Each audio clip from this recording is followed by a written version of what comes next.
The terrible story happened to the main character for the third time, and each time everything was repeated over and over again, without the possibility of fixing anything.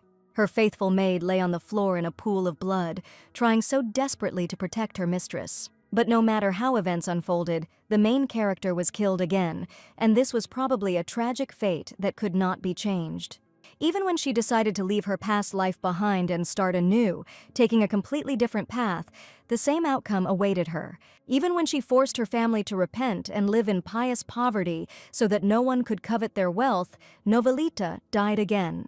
At the last moment of her life, she invariably hears someone's bitter, plaintive voice, and this time she finally understood that everything was inevitable. Probably the Almighty wants retribution, and the heroine will never be able to escape from the cycle of her unfortunate fate. Lying in a pool of her own blood, she was once again stuck in this miserable and endless stream of death and rebirth, all because their vile family was finally overtaken by cruel karma, and in this life, she wanted to do everything to destroy the family relationship, just to get out of this unfortunate loop. The sun shone over the palace, generously scattering golden sparks across its stone walls. The rays emphasized the carved balconies, high arches, and graceful bas-reliefs. The quiet voice of the maid was heard this morning, and she was whispering, trying to wake up her lady. She repeated her name several times, but the girl still did not wake up, and only came to when she called her Lady Herencia. The green-eyed, cheerful maid was finally happy, because Milady had finally woken up, which meant that her efforts had not been in vain. She wished the lady good morning, and the main character was the beloved youngest daughter in the family of Duke Novelita, named Herencia Novelita. The maid's name was Agnes, and she happily offered to fill a hot bath or bring a delicious aromatic breakfast straight away. But Milady woke up in a strange mood, as if she did not understand what was happening, cautiously looking around. Herencia looked closely at the maid, trying to understand what was going on here and why she had woken up again. Agnes's eyes widened to incredible sizes, because every morning Milady behaved completely differently. But now the heroine understood what was going on here. She was reborn again, her fourth life began, and the cycle of life and death was started again. Looking at the kind servant, she understood that Agnes certainly did not deserve to die because of her, but every time she died in terrible agony next to her. Agnes reported that a letter had arrived for Milady, which she should read and reply to as soon as possible. Come to think of it, a letter came then too, and every time she returned she received letters from the same person. Herencia ignored the strange letters, but now she asked the maid to get ready to leave, because this time she was going to do everything differently. In her new life, Herencia was going to become the most infamous villain in the Empire and lead her family to complete destruction and chaos. Early in the morning, a man was waiting for her, who, upon seeing my lady, immediately admitted that all this was extremely unexpected. The man with a plump, pig-like face admired the lady's face and figure, and that she definitely suited his taste. Laughing, the lady only thought, "This psycho is talking complete nonsense," and just the expression on his face disgusted her. The man stood up and loudly declared that he loved his lady with all his heart and was ready to do anything for her. All the guests present in the cafe paid attention to the actions of this madman, because his loud screams attracted attention. Herencia realized that this was her perfect chance, declaring that men and nonsense about love only because of a girl's beautiful appearance are completely superficial, and they are extremely disgusting to her. In the cafe, in front of everyone, Lady Herencia poured a mug of coffee on a man's disgusting, plump face, wishing to become a real villain. There was silence all around, broken only by the frightened whispers of the visitors, and Herencia stood with her chin raised high, an undisguised triumph dancing in her eyes. The man did not expect the girl to act this way, and she said that besides carelessly talking about her beautiful figure on the first meeting, this is an insult of the highest degree. In her hands, she held a piece of chocolate cake, which would also probably fly straight into the face of the impudent fat man. Then she didn't just throw it, but rather launched the masterpiece of confectionery art right into the man's brazenly grinning face. She wanted her name to be whispered in fear and admiration, not spoken with contemptuous condescension, and she knew she had to cross the line and become the one everyone would fear. Herencia stood like a statue, with her head held high and a flame of anger in her eyes, certain that this man would now definitely hate her. The gentleman had an incredibly expensive suit, or rather she joked that she would have to send a check for the laundry to his residence, and even thought about giving the money right then. She knew that this act would not remain without consequences, but now she didn't care. But the enraged man decided to swing at the girl in front of everyone. She certainly didn't expect this, and proudly closed her eyes. Well, at that moment she finally felt the taste of freedom. The man only had time to swing his hand when a stranger appeared in front of the lady and furiously grabbed him by the neck. She screamed that this man was like a vile demon, whose rudeness no one could compare to. The lady had no idea who the girl was that appeared before her, but she felt as if she knew this man. The lady screamed. The fool had already cheated on her once, and now he had found himself another passion, whom he admired in front of everyone. It turned out that she was getting married to this impudent fellow literally in a month, and he only asked Victoria to give him the opportunity to explain everything, assuring her that she had misunderstood everything. Victoria shouted that everything was quite clear here, and there was nothing to invent, because everyone had heard how this man confessed his sympathy to her. The ladies of the aristocratic circle froze with their mouths half open, and the gentlemen, forgetting about gallantry, only stared in amazement at what was happening. There really were too many witnesses in the cafe who saw everything perfectly well, and Mr. Stein fully justified his dirty reputation.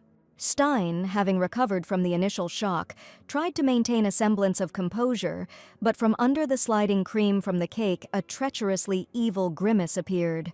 Herencia never thought that things would turn out this way, but it looks like now these two won't have any wedding because of her. But at that moment, she was only happy, because now both sides would blame her, and she would finally become the main villain of the novel. She didn't care at all about their future. They could argue as much as they wanted, after all, she was just a stranger, but suddenly Victoria declared that Lady Herencia was right. The heroine did not even suspect that Victoria would stand up for her and take her side, accusing her failed husband of betrayal. Victoria's face was incredibly happy, and she called the lady her savior, thanks to whom she managed to escape a terrible marriage. She thanked the lady for her worthy deed, and Herencia, asking for forgiveness, asked what had happened. This girl's name was Victoria de Thierry, and she and Stein were engaged. She knew about his infidelity, but she had to come to terms with it and get engaged, because it was a deal between the families. But after seeing this scene, she finally realized that her pathetic husband Stein was just a hopeless scoundrel. And only thanks to the villain did she finally gather the courage to call off the wedding, and Victoria sincerely admired her confidence and steadfastness. The heroine, who had not expected such a turn of events at all, had no idea what Lady Victoria was talking about. For some reason, instead of a villain, everyone started calling her a heroine, as if the girl had the gift of foresight, and all the ladies admired how she poured a drink on him. Herencia was simply in shock. This was not what she wanted at all, but everyone present began to idolize her. The heroine decided that she needed to run away from here right now, declaring that she had urgent business, but Victoria asked permission to treat her to at least a cup of tea. One of the cafe employees apologized and turned to Lady Renzi, noticing the chair that had brown stains from spilled coffee on it. Herencia realized that now she would finally be able to take advantage of the chance and appear before the people as an angry lady. She asked how much the chair cost, but the employee suggested simply paying for cleaning instead of buying a new one. She laughed. Would they really continue to use this chair in the cafe? Because it would be very embarrassing to use it after this. Having thrown several gold coins into the hands of the cafe employee, the lady languidly turned away and was finally about to leave the establishment where she had caused a stir. She decided to be the arrogant Novelita, confident that money solves absolutely everything, while the employee looked at the pile of gold coins. Deciding that there had been too much fuss for the first day, the lady left the establishment and boarded an ornate carriage. When she came home, she wondered why no one understood what a true villain she was, because everyone present began to admire her. She wanted everything to turn out the other way around, and for people to hate and fear her, but despite what happened in the cafe, everything turned out completely differently. Having left the employee a lot of gold coins, everyone began to consider her generous and even planned to buy a new chair, and rumors began to spread that now they even wanted to renovate this cafe. There was nothing that could be fixed, and since nothing had worked out yesterday, the heroine decided that she would have to try harder today. This morning, early in the morning, Herencia ran into the kitchen and screamed loudly, asking why they brought her breakfast so late. She began to angrily pick on one of the maids who was ironing the clothes. I assure you that all the cuffs were creased and needed to be ironed more diligently. She also ran out into the garden and asked the gardener to come down immediately and see how terribly he had cut down the trees. Since it didn't work out for us to live with enemies outside, Herencia decided to start people in his palace and began to behave differently so that everyone would think that she had gone crazy. Previously, it had seemed unacceptable to her to interfere in the affairs of servants, but she could not do anything, and she did not want to be left without the enemies that she needed now. Agnes was waiting for Milady at the door and asked her where she had gone so early, since she had previously been lying in her bed until lunch. The lady said that she was checking how the servants were doing their work, and Agnes had never heard such words before. She wondered if the mistress had really gone to the servants right at dawn, and Milady was indignant that the servants were working carelessly and therefore received a well-deserved scolding. Agnes was a little worried by the girl's behavior, but she was her closest servant, so she was not at all afraid of her. The heroine had too much to do today, so she sat down at the table to write an important list while the maid stood nearby. Agnes was surprised. Now the lady was keeping track of merits and even making a list of things to do on her own, and this was completely strange. The Duke's family had 3 children. The eldest, Mr. Elbrez, was notorious for harassing the maids, and the second, Mr. Evan, beat his companions whenever he got angry. The young lady was the daughter of a ducal family and was considered a strict and strong-willed lady, but she always treated the servants with great respect. Agnes admired Milady. The young lady was truly worthy of success, and did she really decide to become the mistress of the Novelita family? The lady had just reached the right age, and the Duke was soon to name an heir, but the heroine did not even think about it. Agnes thought that this was exactly what my lady needed, but apparently she was wrong in her guesses, but she believed that the lady would become an excellent ruler. In the Empire, even a woman can inherit the throne if she has certain abilities, and Agnes was sure that Milady will definitely succeed. Right now, there were no contenders for the throne. The master was so worried, and the servants were worried, and she thought that the lady had made such a difficult decision. It was no coincidence that today she had walked around the estate before breakfast and had already planned out her entire day, which spoke of diligence and hard work. Agnes was sure that the gentleman would be delighted with this news, and wasn't it a delightful event? Because 30 years ago, women could hardly become heirs to the throne. But now, everything was different, and Agnes asked the lady not to hide her true intentions and to show everyone behind her pride her ambition and desires. Herencia looked in surprise at the maid, who was inexplicably happy about something and who had already seen in her dreams how her mistress became a ruler. But things didn't go according to her plan. She wanted to become a real villain, so she asked the maid to stop talking nonsense. She asked for breakfast to be brought, deciding to lie down a little longer. But now it was not so important that Agnes had misunderstood everything because the others were not yet in the know. However, soon her father called her and asked if the girl had really decided to become the head of the family, and she did not think at all that her father would find out about everything so quickly. The father admitted that he was very happy with this decision and suggested starting preparations for tomorrow, while the lady did not even understand what was being discussed. Herencia was sure that the brothers would take all the responsibility, and the father was happy that the girls suddenly became interested in the family's affairs. The brothers contacted him this morning and said that they were happy to cede the throne to their sister. The heroine had to smile back at her father, but in her soul she was angry and raging because things were going smoothly for them. The heir must enrich the family, but her goal is nothing other than to completely destroy it. Herencia tried to guess what would happen if she suddenly became the heir to a great family. People will probably whisper that she overestimated herself and made a huge mistake. Everyone will laugh behind her back because Novelita will go to hell. Although it is quite possible that if she becomes the heir, she will finally be able to destroy her family and change the future. Therefore, Herencia happily announced that she was ready to start lessons from tomorrow and fully supported her father's opinion, because as the heiress, she could create such a scandal that no one had even dreamed of. The next morning, the lady refused to take the carriage and decided to ride on horseback, while all the servants were perplexed. Agnes began to worry that something was wrong with the carriage, and if she didn't like the white one, they would be happy to provide a gold one. Everything was fine with the carriage. The heroine just wanted to get there on horseback, feeling the complete freedom of a new life. Everyone looked at her as a reckless, immature, spoiled child, and now was the perfect time to destroy her reputation. They say that riding a horse through the city is completely uncultured, but Agnes was most worried that it could be very dangerous. And if the servants looked like that, the nobles would definitely be shocked, so the lady suggested that the maid follow her in the carriage or stay here. She quickly jumped onto her horse, while Inez was puzzled as to why the lady had decided to behave this way. After all, riding a horse could be dangerous, and Agnes was restless as she watched the galloping horse. At the same time, two young men from the palace received a message that the heir of the Novelita family was soon to visit them. The noble gentleman in an exquisite black suit was surprised that there really was an official heir in this family. His assistant heard that lessons had recently begun to ensure that this man became a worthy heir to the family line. None of them could even guess who this man was, but he was supposed to visit them soon, and the young man could ask about everything personally. The heir of the family turned out to be a mystery to them, and the noble gentleman wondered who it could be. Noble gentlemen often strolled through the small streets of the town to check how security was maintained. Suddenly, a little girl came up to the young men and joyfully cried out that finally, for the first time in her life, she saw a real prince. A girl with admiring eyes named Sophia joyfully greeted His Highness, as was the custom among the local people.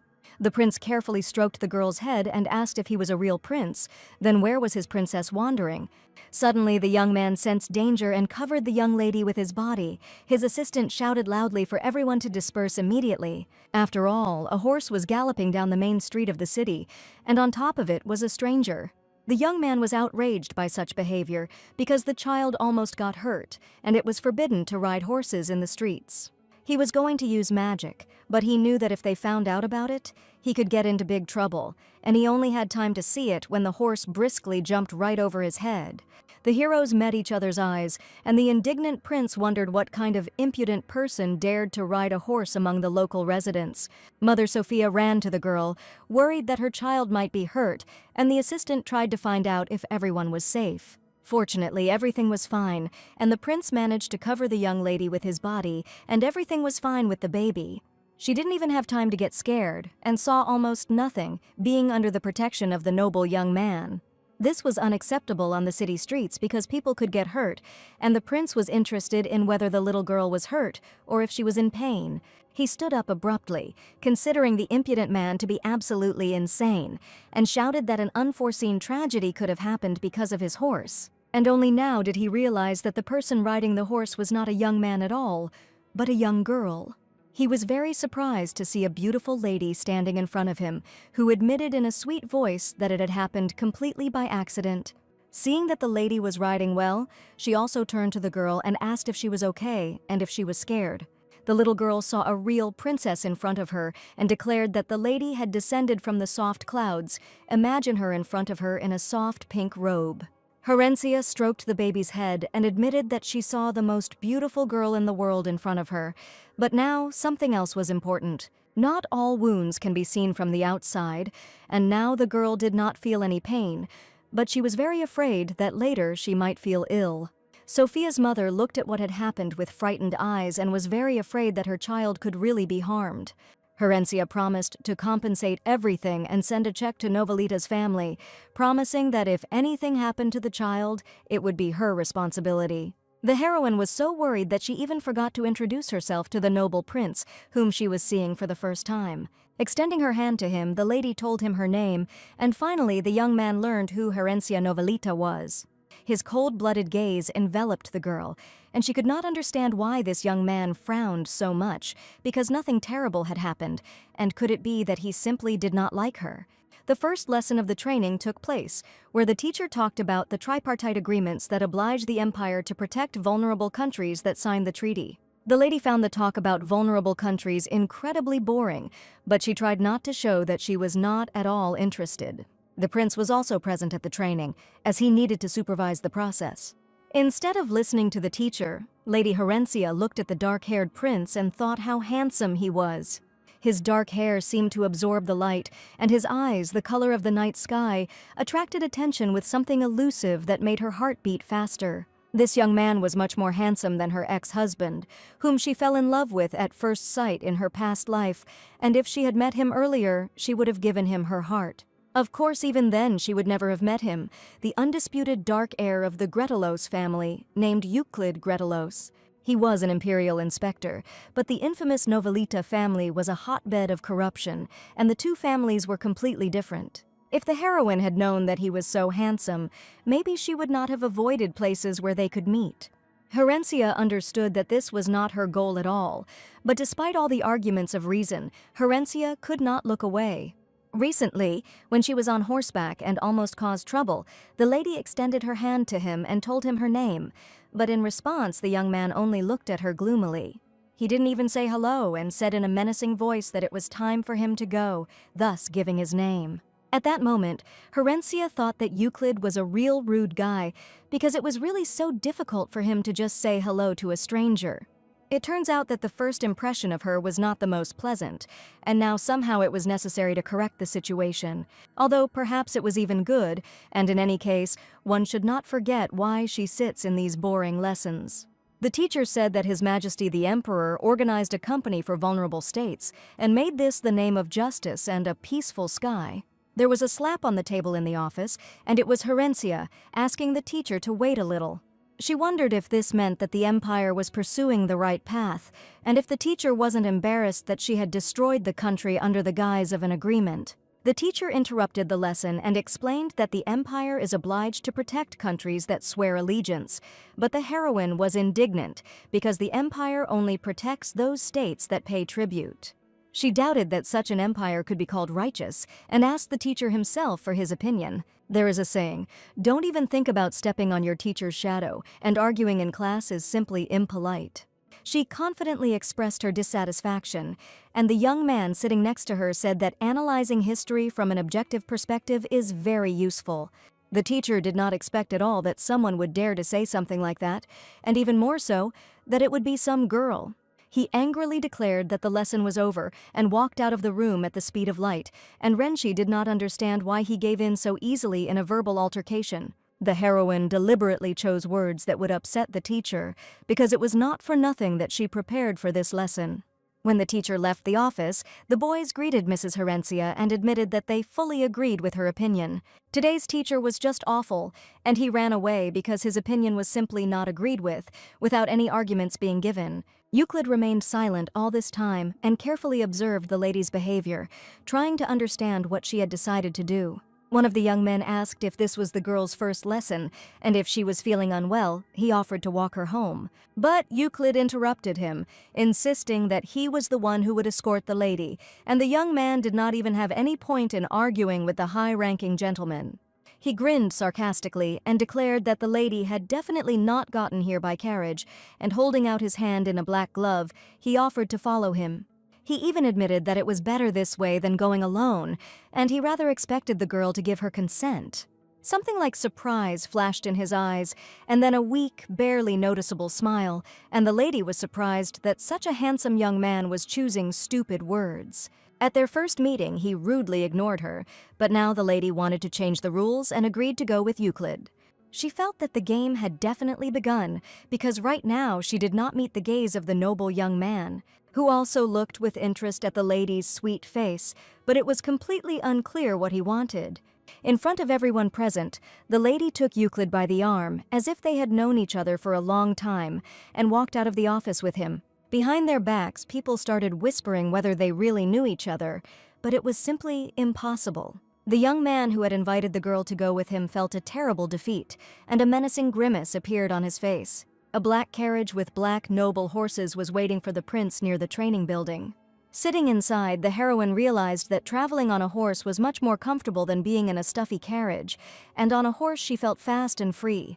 Today was the first lesson, during which the lady also caused a stir, after which the teacher left the room without saying a word. Time flew by incredibly quickly, the heroine thought, and probably this stupid and useless life will fly by just as unnoticed. Lady Herencia and Euclid were sitting in the same carriage, and the lady, against her will, could not take her eyes off his dark charm. Suddenly breaking the silence, the young man asked if the lady really didn't want to tell him anything.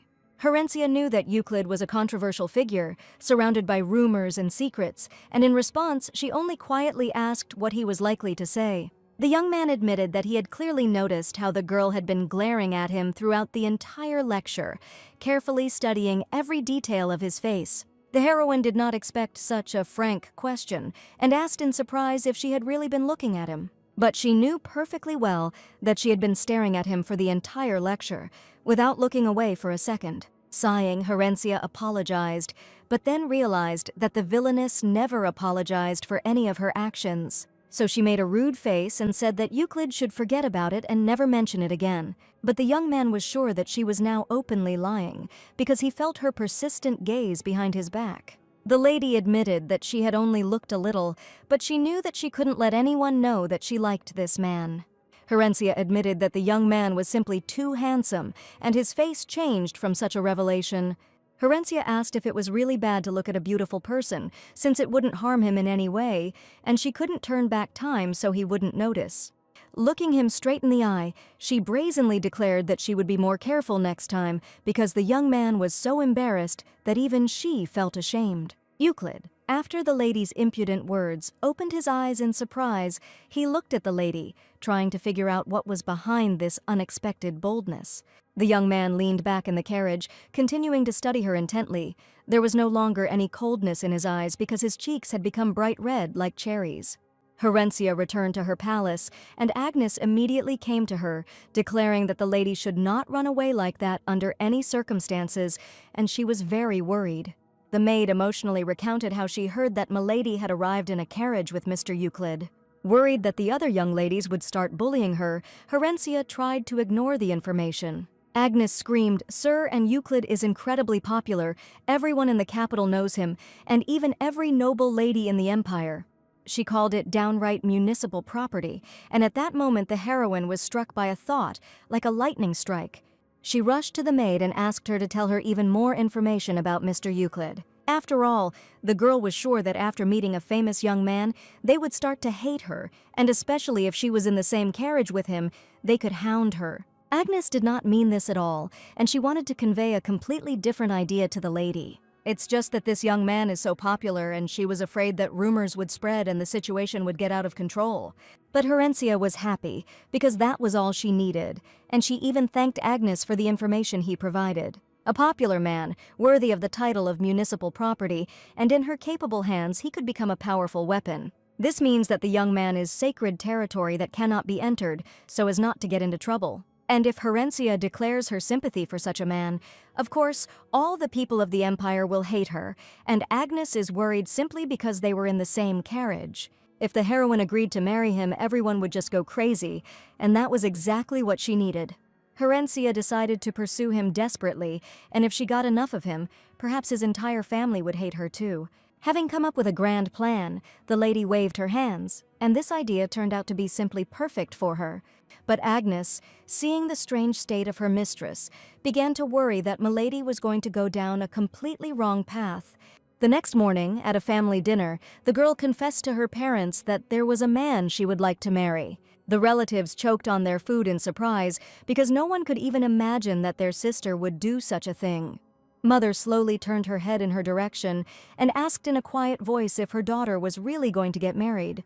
And the father opened his mouth completely and could not find a single suitable word to express his raging emotions. All that was left was to tell her relatives about her grandiose plan, which she came up with literally yesterday. Having informed her family that she was going to accept his proposal, the lady tried to feel confident. For the relatives, this was simply unexpected, and it turns out that the girl was dating someone, and they didn't even have a clue about it. But Herencia laughed and confessed, telling about love at first sight, so she must definitely get married. Now it remains to tell the most unexpected thing, because Mother wanted to know who this noble gentleman was. The lady gave the name of Euclid Gratellos, the current Duke and future Grand Duke of the entire empire. Just hearing this name, the father became furious, shouting that there was no talk of this man, and the wedding would only take place over his dead body. Herencia knew perfectly well that her father would react this way, but she said that it was too late. After all, she had already sent him a letter proposing to enter into an official marriage, and to do it as soon as possible. The letter should have been at the Duke's estate by now, and the distraught father could not believe his daughter's words. As the heroine had said, the Duke's assistant was already holding a letter with a small red heart in his hands, saying that it came from Lady Herencia. Euclid asked again who the message was from, and his assistant reread that the letter came from Herencia Novelita. The young man did not understand why the girl would send the message, but the assistant also did not really understand why the gentleman was asking this question to him. This was the most unexpected news of the evening, and Euclid only sighed heavily after hearing it. He asked his assistant to open the letter and read the contents, slowly buttoning his maroon shirt. The assistant was surprised that such an honor was prepared for him, and the young man did not understand what his surprise was, because he always read all the incoming messages anyway. Looking at the small red heart on the envelope, the assistant realized that this was undoubtedly a love letter. He eagerly opened the envelope and began to read the first lines, which were addressed to the esteemed Mr. Euclid. The letter contained only a couple of lines, and the young man read the most unexpected words, where the lady proposed to marry her. After asking for forgiveness, Euclid looked back at his assistant, thinking that he was trying to make fun of him. Euclid told Frederick that this could be his last joke before he was fired, and he should stop doing it immediately. But he reread the letter again, where the lady asked the respected Mr. Euclid to marry her. Not believing the assistant, the young man grabbed the letter in his own hands to make sure that what was written was true. The young man stood in bewilderment, reading a couple of lines, and could not believe that the letter really contained a proposal of marriage. He looked into the envelope to make sure that the letter was really there and was really addressed to him from the lady. Euclid reread these lines many times to understand that this was really happening. Standing in bewilderment and shock, Euclid could not even imagine what was wrong with this girl and why she decided to propose at all.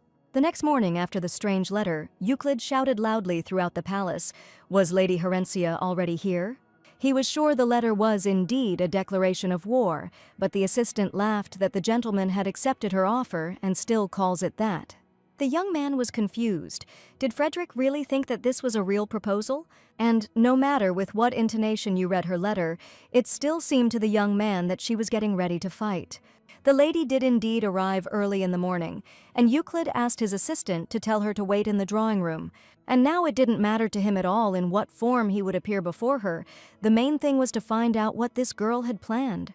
She didn't even warn him of her arrival, and Euclid wasn't going to dress up for her. Frederick noticed that the gentleman was incredibly nervous, and for the first time he had seen such raging emotions in him. And he didn't even think that Mr. Euclid would be so excited, because before this man treated everything cold-bloodedly and calculatingly. Having met Herencia, Frederick realized that this girl really did not look like an ordinary princess. Her gaze was admirable, full of mystery and enigma, as well as some incredible magic of attraction. Euclid came out into the drawing room to see Milady and declared that it was rather rude to break into his palace without warning. He ordered his assistants to leave the living room immediately, realizing that everyone present might feel awkward right now. Euclid was incredibly nervous, and it was even difficult for him to concentrate and understand what to do next after seeing this impudent girl. When Herencia sent the letter, she was sure that the young man would refuse the offer because his whole appearance screamed that he was not happy to see her. But even in such a situation, he still cared about her dignity, which spoke of his considerate attitude. Herencia did not waste time chatting and asked if the gentleman had received her love letter. She immediately asked what the gentleman's answer would be, but he responded to her question with the same question about what she herself thought about this matter. The lady happily declared that his answer was clearly obvious and that the young man would in no case agree to marry and would refuse right then and there. She was already expecting to hear his angry speech, but the young man only quietly asked if she really thought so. He walked up and leaned right in front of her face, asking if she was sure he was going to reject her. At that moment, the lady felt like a little bunny at whom a formidable wolf was looking with gray eyes. After all, for some reason the game was now going completely against her rules, which she was absolutely sure of. Frederick looked at the master and lady with bated breath and did not even try to understand what was happening here now. The butler also did not say a word, standing in complete bewilderment from the unexpected situation. Herencia herself was shocked, asking what the gentleman meant, since they were seeing each other for the second time in their lives. She had not even been presented to the court yet, but Euclid declared that the girl had been the first to propose marriage to a stranger, and he was sure that everything would happen soon. He smiled and admitted that the wedding was very opportune, because the banquet in honor of his birthday was in just 2 months, and there they would be able to announce their engagement. Herencia certainly didn't expect this turn of events, but now she had no other choice and asked if he really decided to accept her offer. Euclid admitted that he needed to think about it for a while. but he was quite open to the possibility. Returning home, the heroine was upset, telling the maid that Euclid was going to think about an engagement.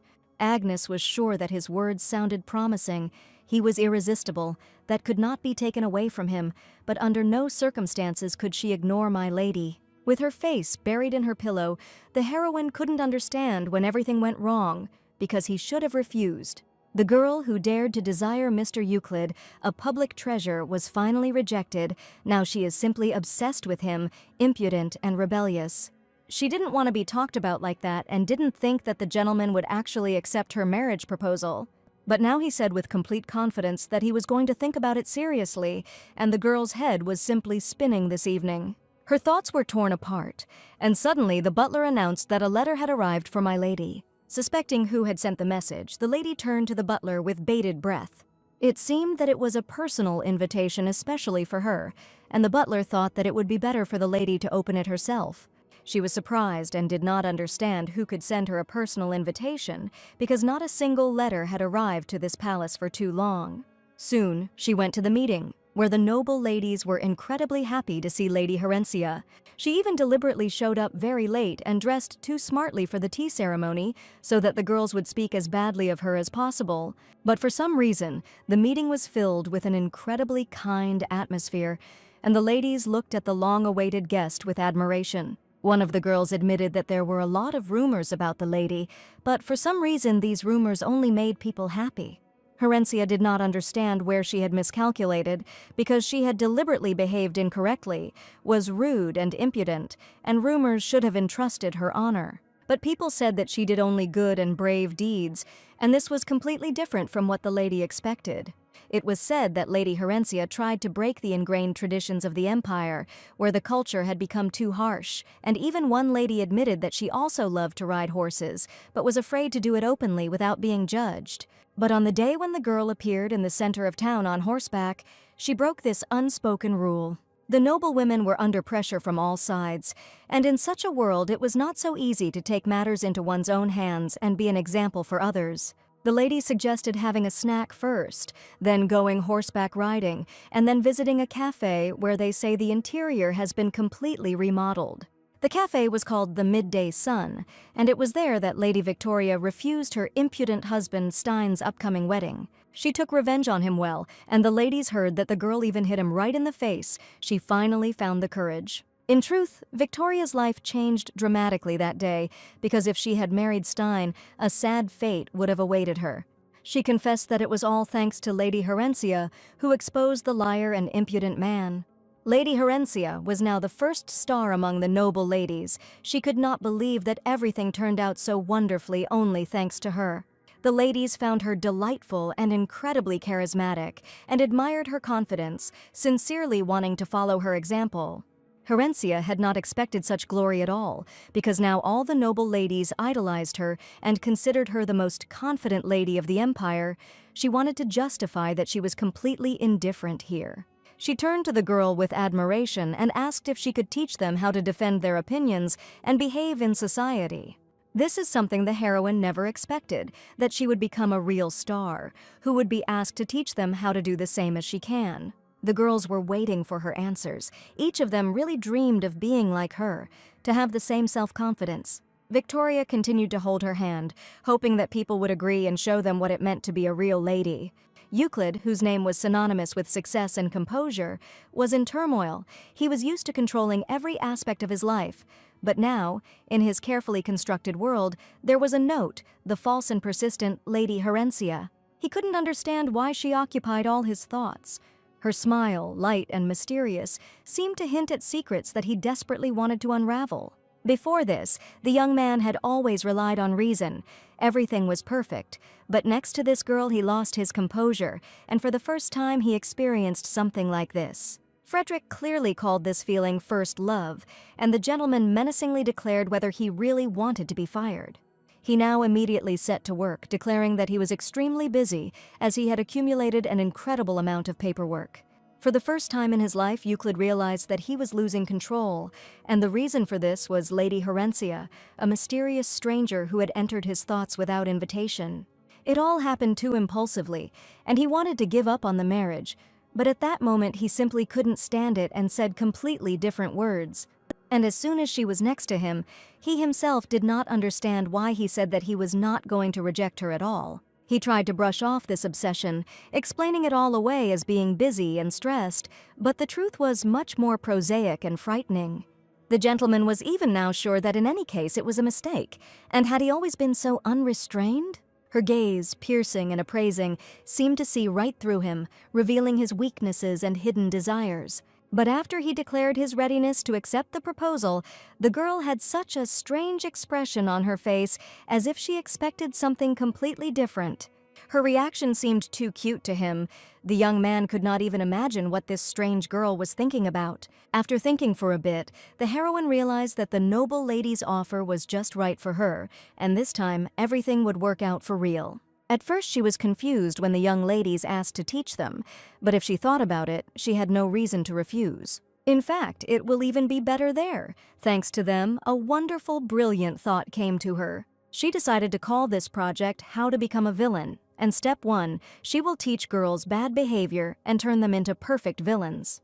Step 2, Herencia decided to destroy the noble reputation of the young ladies, after which the entire secular society would begin to hate them.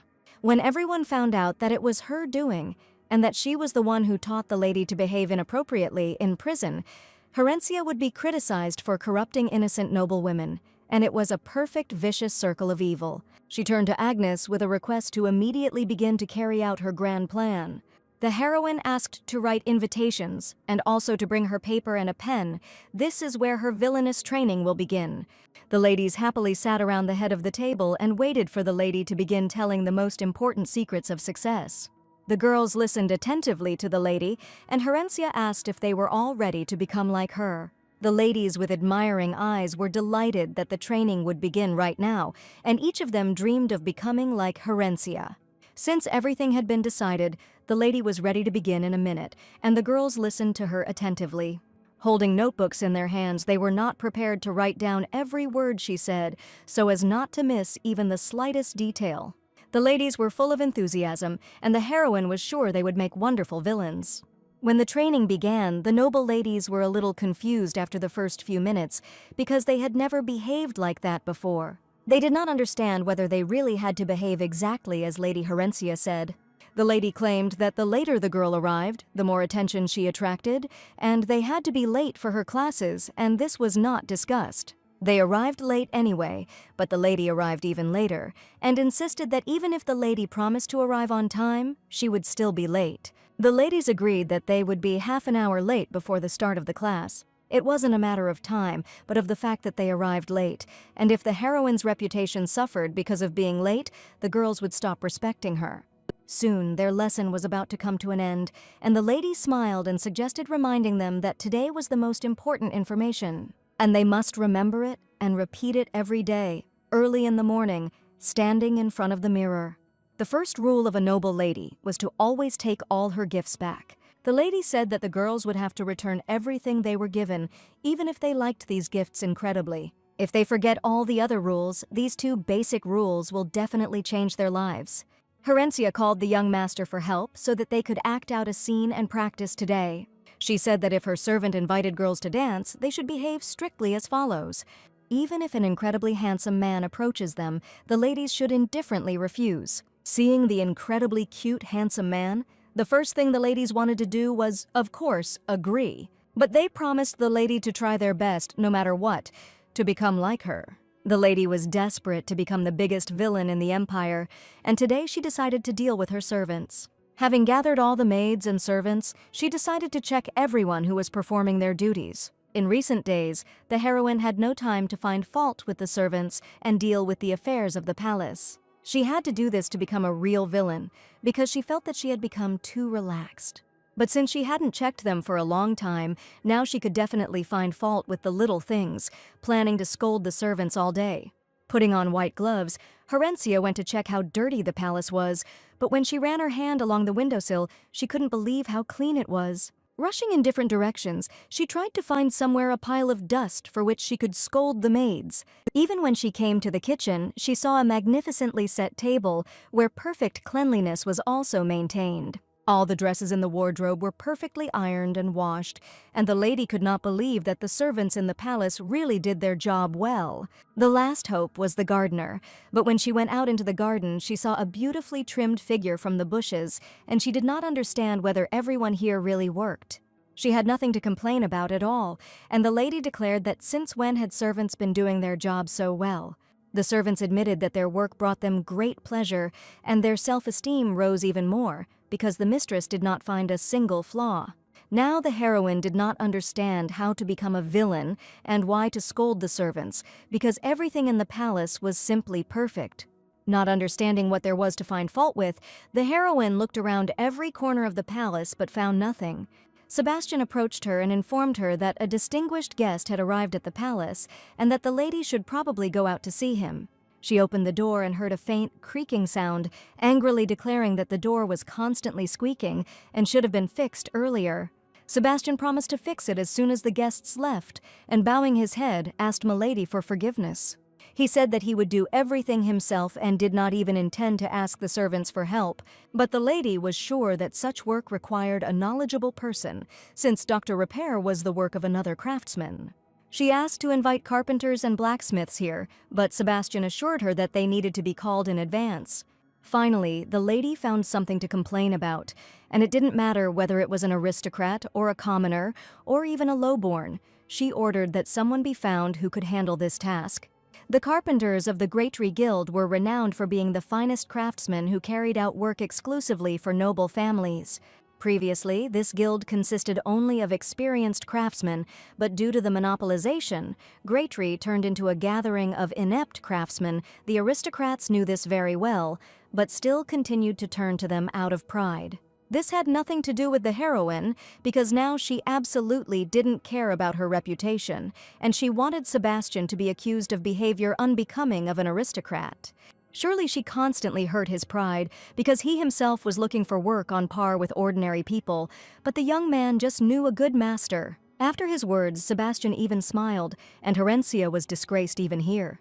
Sebastian is nicknamed the Wooden Doll because he rarely smiles or gets angry, but today he actually smiled. And he smiled at the lady, thanking the young lady, and she did not understand what she had done again. The butler's great-grandson was an excellent craftsman, and Agnes had heard that he was very experienced, and if he did the job well, he would be known as a good craftsman. And just now, Herencia gave a commoner a great opportunity to show himself and reveal the talent that the Novelita family recognized.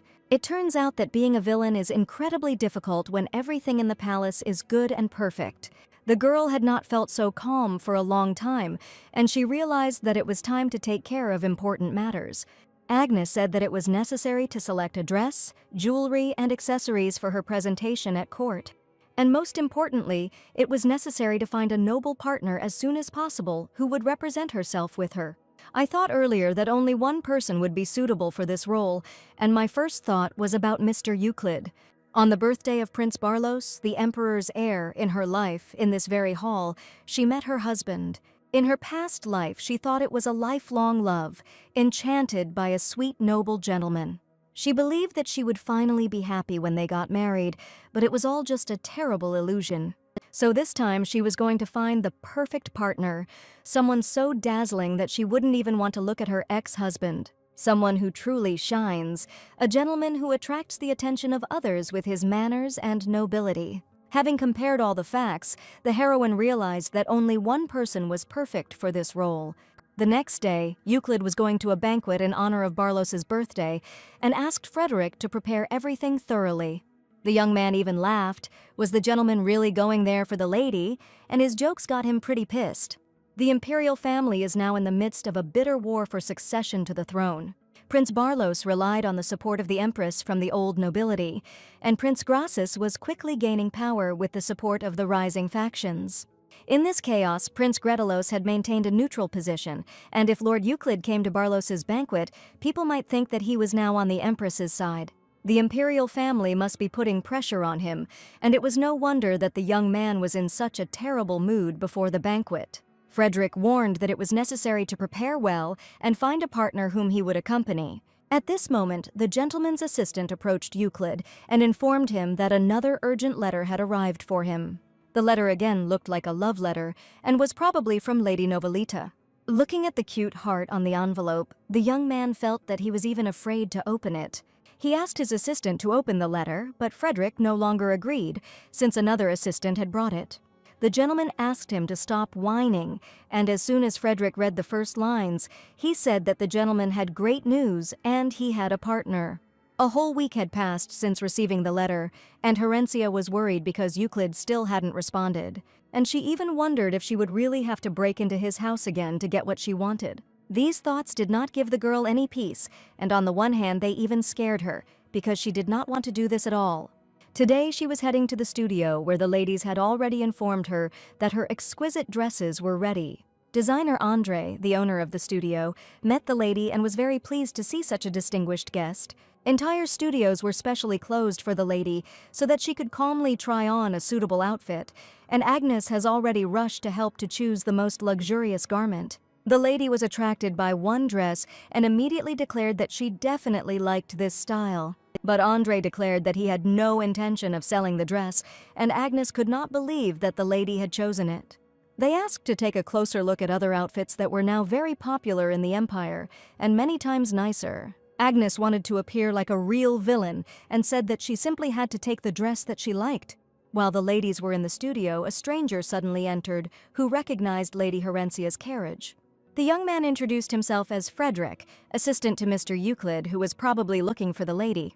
Looking at the young man, the lady realized that she remembered him exactly, because it was he who was in the same office with them at that time. But if Euclid's assistant was here, it is quite possible that the gentleman himself was nearby. Naturally, the next second, the venerable Euclid entered the studio and asked Frederick how he had come up with the idea of leaving his master. To his great surprise, he saw Lady Herencia nearby, although they had not even agreed, but happened to be in the studio at the same time. Herencia was also stunned by the appearance of this man, from whom it was absolutely impossible to take your eyes off. The assistants and the owner of the studio stood silently, while the heroes looked intently into each other's eyes. Frederick approached the soft pink dress and asked if the lady was really going to the banquet in it, since Euclid needed to pick out something appropriate. The lady asked if the young man had accepted her proposal, since he had not responded in all these days. The young man suddenly categorically answered no, and the heroine wondered if he was rejecting her. But he meant something completely different, and stated that he should be the one asking this question. Gently taking the girl by the hand, he was going to find out her opinion, whether she was ready to go with him to the banquet. Getting down on one knee and kissing her hand, the young man made an official statement and asked if she would agree to him accompanying her to the event. His question, spoken with quiet confidence, made her feel a slight tremor. She saw in his eyes not just politeness and respect, but something much more. In this small studio, among the sketches and fabrics, he revealed to her a new side of their relationship, a side that was both frightening and delightful. The maid and Frederick, as well as the owner of the studio, looked at what was happening, fascinated because it was incredibly cute. It was as if a union of two people appeared before them, where she was his lady and he became her master. It may have been just a game between them, but who knew what the future held for the two heroes? The banquet was just a pretext, but the true meaning lay in the depths of his gaze.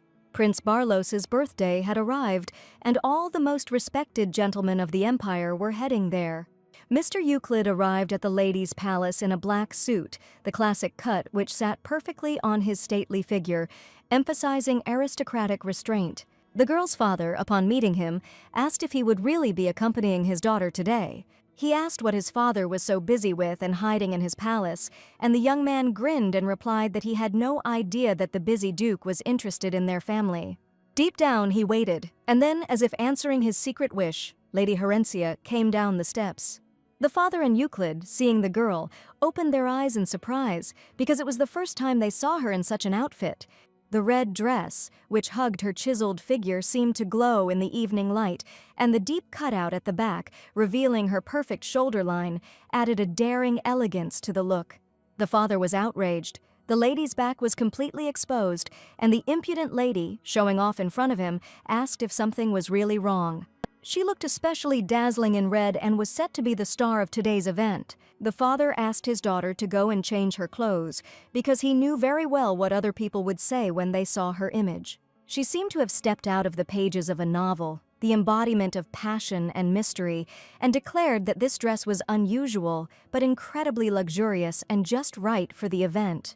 Euclid couldn't help but admire her. Every step she took was full of grace and confidence, as if she were dancing rather than walking.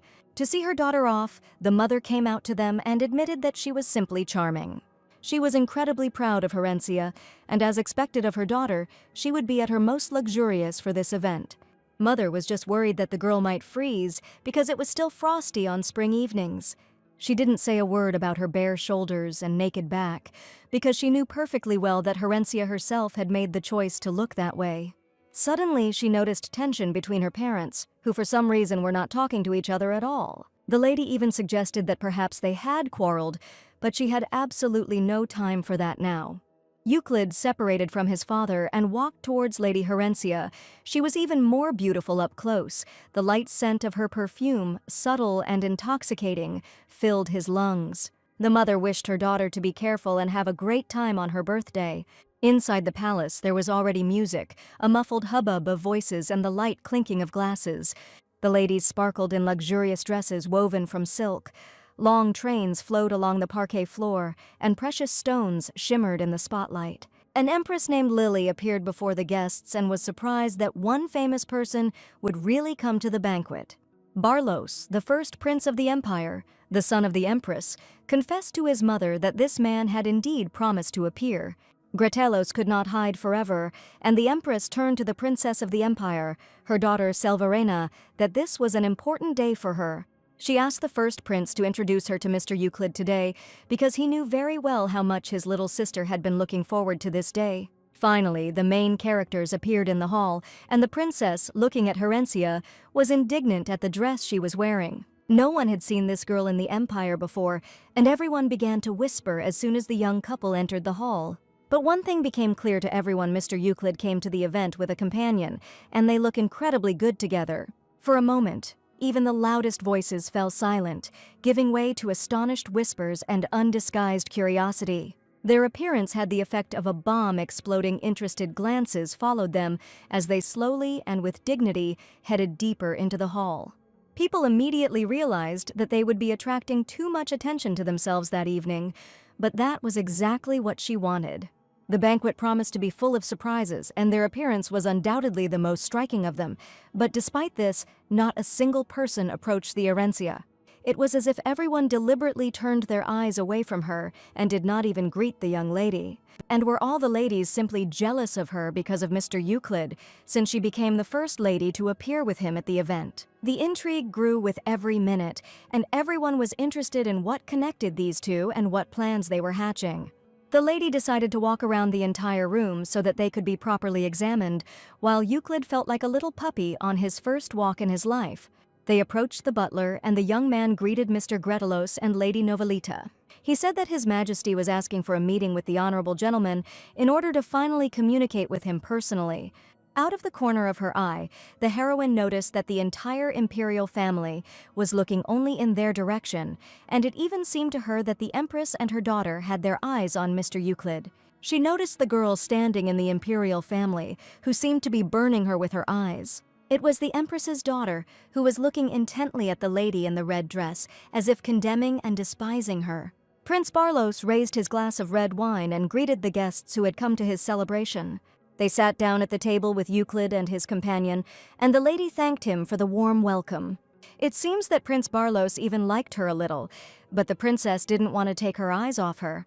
But the empress, looking angrily in her direction, was clearly her enemy, and immediately asked if the duchess herself had chosen this dress. To think that she decided to speak about it directly was exactly what the heroine needed to finally become a real villain. The empress knew that the girl went out into society from time to time, but it seemed that she had no idea what rules this world lived by. Without hiding her feigned anger, the heroine decided to show her sincere anger and said that she had chosen the dress herself, especially for this banquet. Taking up the cutlery, the lady admitted that in fact she had not eaten anything since yesterday. Apparently, all the girls were starving themselves to fit into the dress, and Herencia, holding a fork in her hand, asked when they could start eating.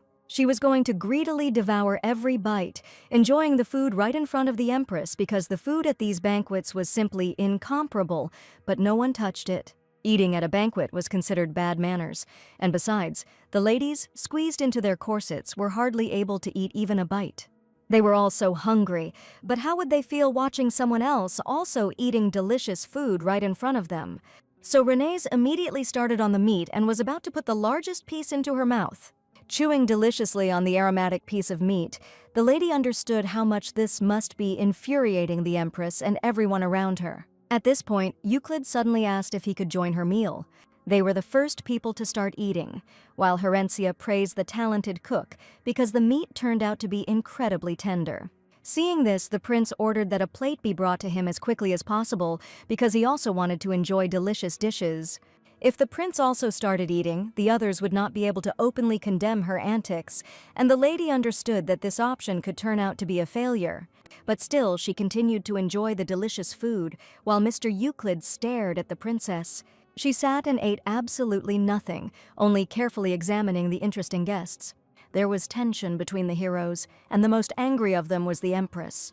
Looking at Herencia, the ladies only said with disappointment that if only they could wear such a dress, they would gladly try all the dishes at the banquet. But the girls were absolutely all in tight, cramped corsets, and only now did they realize that they could have worn completely different clothing.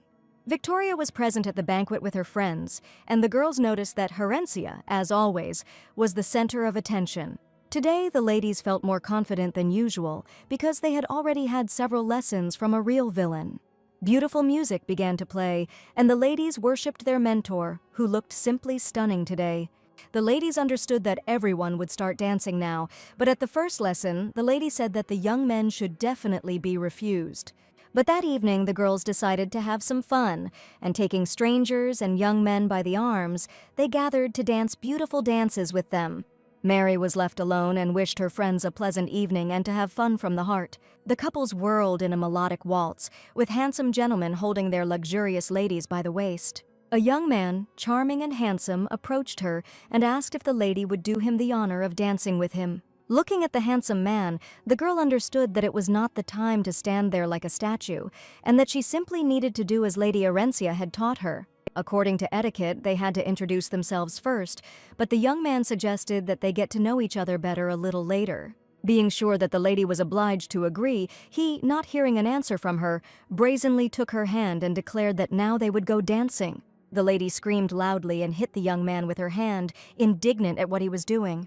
While all the couples were dancing, she stood with this young man who brazenly offered her his dance. The young man began to be rude, saying that the girl was simply playing hard to get, since she was standing in the corner all alone, having not found a partner for the dance.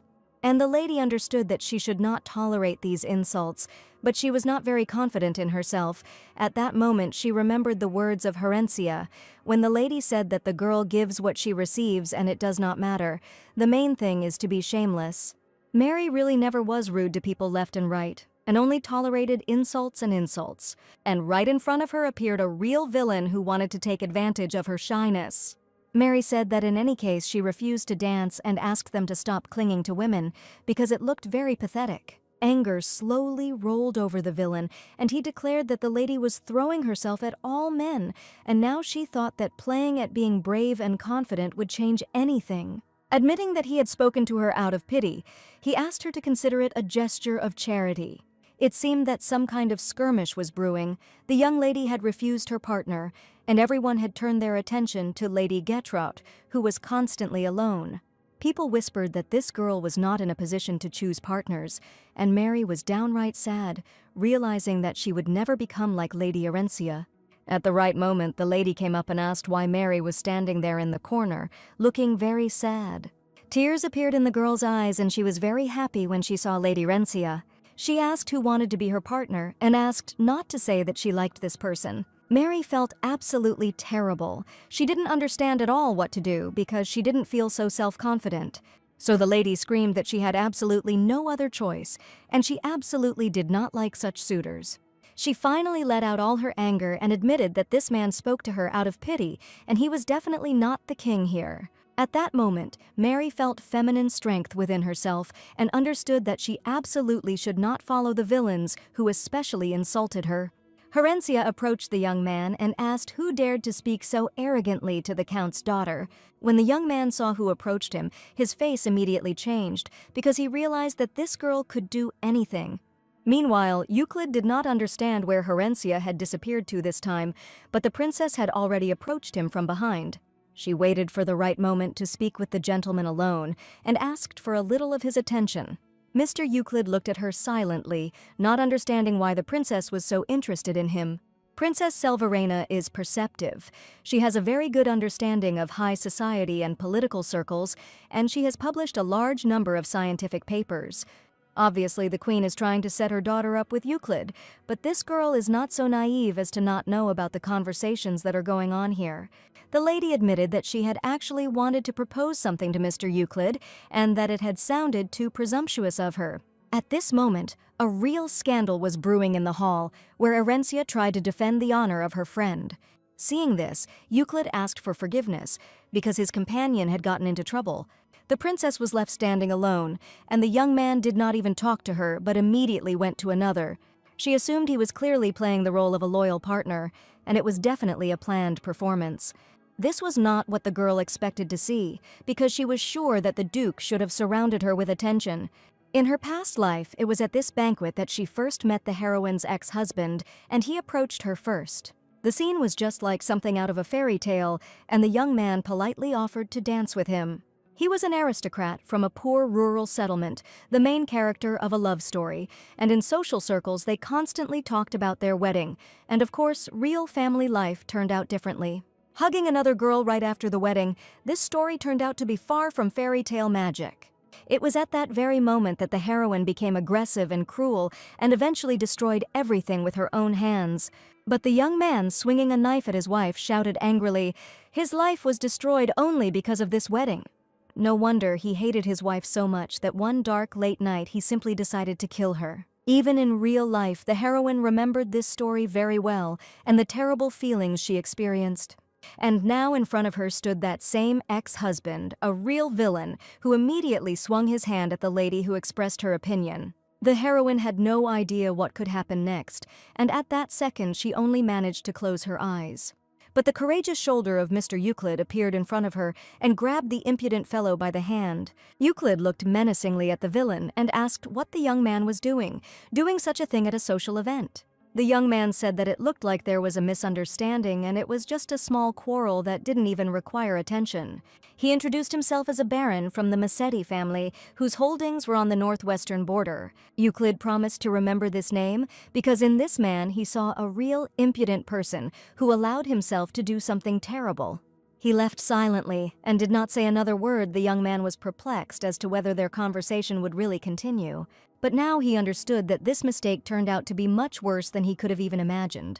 Herencia stood nearby. Her gaze was sad, and with her hands folded she looked somewhere at the floor. Euclid hugged his companion and asked if everything was okay with her, and feeling protection and support, the girl's mood immediately improved. Victoria and her friend immediately ran up because they were incredibly worried about the condition of Mary, who found herself at the center of the scandal. The girl admitted that she was completely fine, but apologized to Arenzi, considering herself guilty that she had dragged the lady into this scandal. The heroine realized that this had never happened in the past, and she was sure that she shouldn't even think about it and needed to focus on something else. And now she was about to do something even worse. Turning to her friend Mary, who stood there in a soft pink dress. In front of everyone, she pointed to her attire and declared that this dress was very tasteless, because now Herencia was going to become a real villain. Herencia said that there were so many bows on the dress that it looked like she was 13 years old. There were too many accessories, and her outfit looked old-fashioned. So it's no wonder that people look down on her, because Mary has absolutely no taste. The heroine understood that this should be enough to prevent Mary from hating her for the rest of her life. But Mary suddenly came to the table and took a knife to cut off all the cute pink flowers from her own dress. The friends looked closely at what the modest and timid Mary was doing, who most likely would have simply cried and left earlier. Now the lady grabbed a knife and cut off all the annoying bows and roses to make the dress look more feminine. Herencia didn't expect this kind of reaction and just wanted to make a splash by saying that the dress was awful. But as soon as the lady cut off all the roses, the dress sparkled with different colors and began to look elegant, and Victoria again appreciated the lady's taste.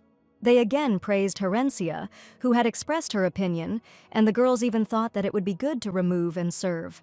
No one was angry with her. The lady once again proved to be a delightful mentor, and Mary was incredibly glad that she pointed this out. The ladies went off to celebrate the banquet, and the heroine and Euclid were left completely alone. The heroine was starting to get a little irritated by this, and she decided to ask the gentleman the question directly, having learned the whole truth. She angrily asked if she had not been terrible at those moments, but the young man declared that the lady had been simply magnificent, and she didn't understand why her words didn't offend her friend, but only gave her confidence. Euclid admitted that it was very sweet of her, but the lady did not understand at all how she could now become a villain. Even at that moment, she felt doomed, as if she was failing at everything. Euclid thought that if he came with a companion, then fewer people would talk to him, and no one would touch on the topic of marriage. The heroine was a little angry, but her anger only touched the noble young man, because at that moment she looked very funny. Euclid even laughed, and thanks to her, he had a lot of fun today, which had never happened to him before. Looking at the lady, he admitted that he was incredibly grateful to her, and next time he promised to capture the attention of those present again. Herencia was puzzled as to why the young man was saying such words, since making such a facial expression was not at all according to the rules. The evening was full of intrigue, but at the same time all the guests had a great time and fun, and all the villains were punished. After the event, the Empress was so angry that she threw things around her room in anger and even broke a huge glass. She had been incredibly irritated by Euclid, but now he had Lady Herencia with him, who perfectly suited his role. Her daughter quietly entered her mother's room, because as she walked down the corridor she heard the sound of shards of broken glass. Without a second thought, she angrily threw the fan in her daughter's face, screaming that she was a pathetic child and had done nothing. A red abrasion from the blow appeared on the girl's face, and the Empress considered her behavior simply disgusting. Despite the mother's anger, the lady remained calm and asked her not to worry anymore, promising to meet Lord Euclid in person once all the gossip from the banquet had died down. After a wild party, Lady Herencia woke up in the morning in a great mood and was so calm because she was not going to do anything today. She has come to court, so now she must fulfill the duties of the heiress of the family. But the Novelita family had already acquired a bad reputation, and nothing could raise the prestige of this family. The heroine thought about what she should do and how to make new enemies, preferably something connected with people in power. While trying hard to come up with a new plan, an idea popped into her head, and she realized that this could be a great solution. Herencia was going to lend money to aristocrats and then torture them until they paid back their debt, and in her opinion there was nothing more disgusting than money. She had already prepared the documents and brought them to her father, but after carefully studying all the information, he stated that this was absolutely impossible. The heroine didn't understand what was wrong here. Her plan was well thought out and definitely should have worked. Father thought that if a lady wanted to lend money, it would be better to choose ordinary citizens and not bother with aristocrats.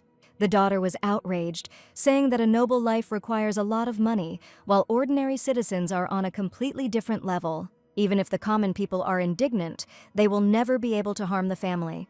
The loan was completely illegal, but the father said that if his daughter was so confident, she could get the initial capital. But if something goes wrong, he warned that he will not stand up for her, but his daughter promised that everything will be under control. She wanted to make sure that the whole family would be drawn into the scandal, and she was going to try hard. The father gave only 500 silver coins, and the lady was upset about what kind of business she should start with this money. It seemed to her that every plan of hers had failed, and wrapping herself in a huge down blanket, the lady wanted to escape from this world. Knowing that the business was doomed from the start, she didn't know how she could borrow money without having a penny. Agnes informed the lady that a visitor had come to her and said that he had a business proposal for the lady. The lady poked her head out from under the blanket with interest and asked who had come to visit her. This man turned out to be the owner of the studio, and with admiring eyes he called the lady simply incredible. Herencia didn't understand what was going on and why he was the one who came to her, since she had simply bought a dress from him. The young man said that every day dozens of people come to them for ladies' dresses, and the studio is now a huge success. The owner of the studio came with an offer and, with permission, asked to sell the dress under the name of Lady Herencia. This was just what the heroine needed. She asked how much the owner of the studio was going to pay her. The lady asked not to say that the owner was going to do it for free, and for one dress he offered 3 silver coins. But the heroine knew her worth, and she confidently asked for 30% of the net profit from the deal. Andre began to bargain, and initially offered 10%, but soon agreed to 25%, and the lady said that it would not be a problem for her if he did not release these dresses. But he needed her name, and the owner had no choice but to agree to her terms. The money seemed to come into Milady's hands by itself, and she happily reported that Andre had made an excellent decision.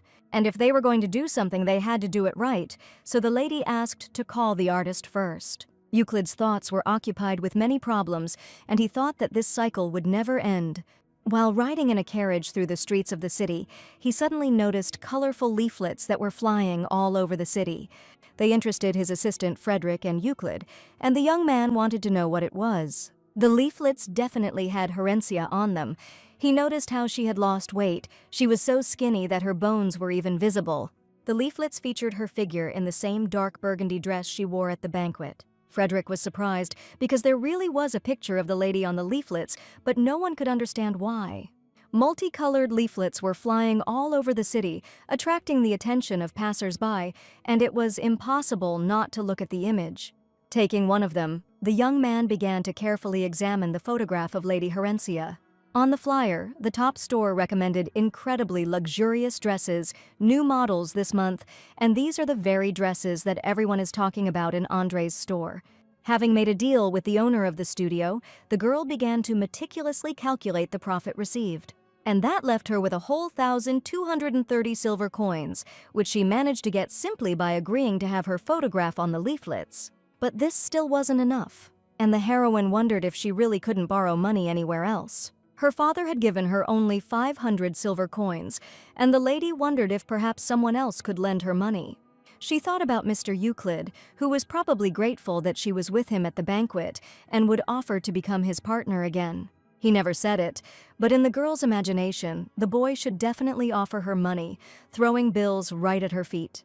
She was sure that if she asked Euclid for money, he would definitely not be able to refuse her.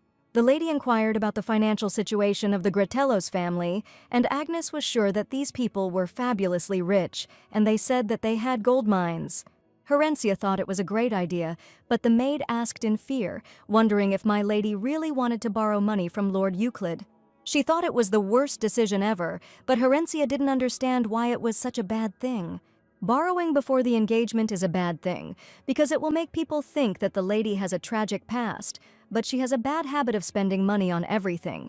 Perhaps Euclid will be outraged that the girl is asking him for money out of the blue, and will decide to stay away from her.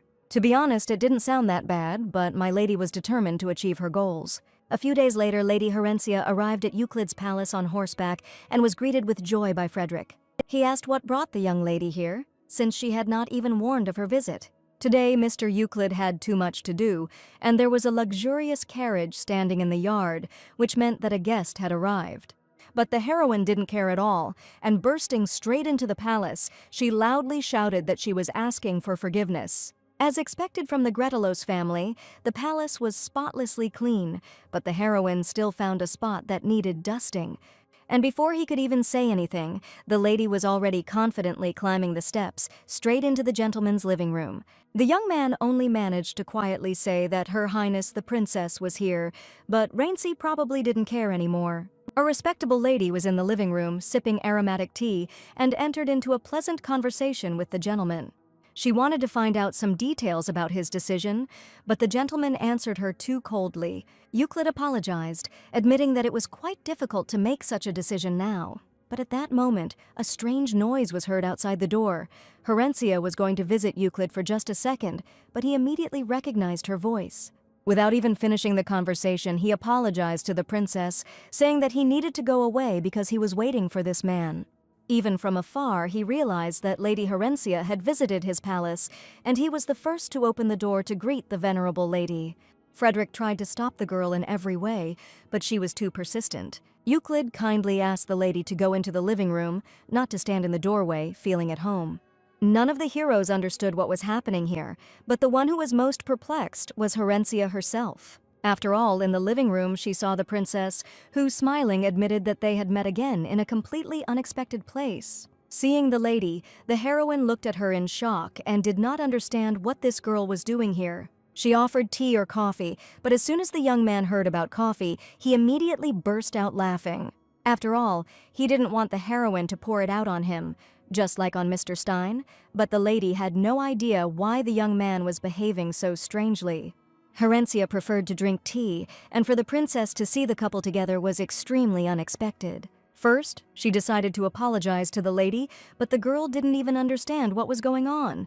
She asked not to blame Mr. Euclid for anything, because it was definitely unavoidable. But even after her words, the lady did not understand what she meant. The princess confessed that she had just proposed to Mr. Euclid and probably already guessed his answer. The princess was sure that the young man would agree, and Herencia falsely replied that it was probably just wonderful news.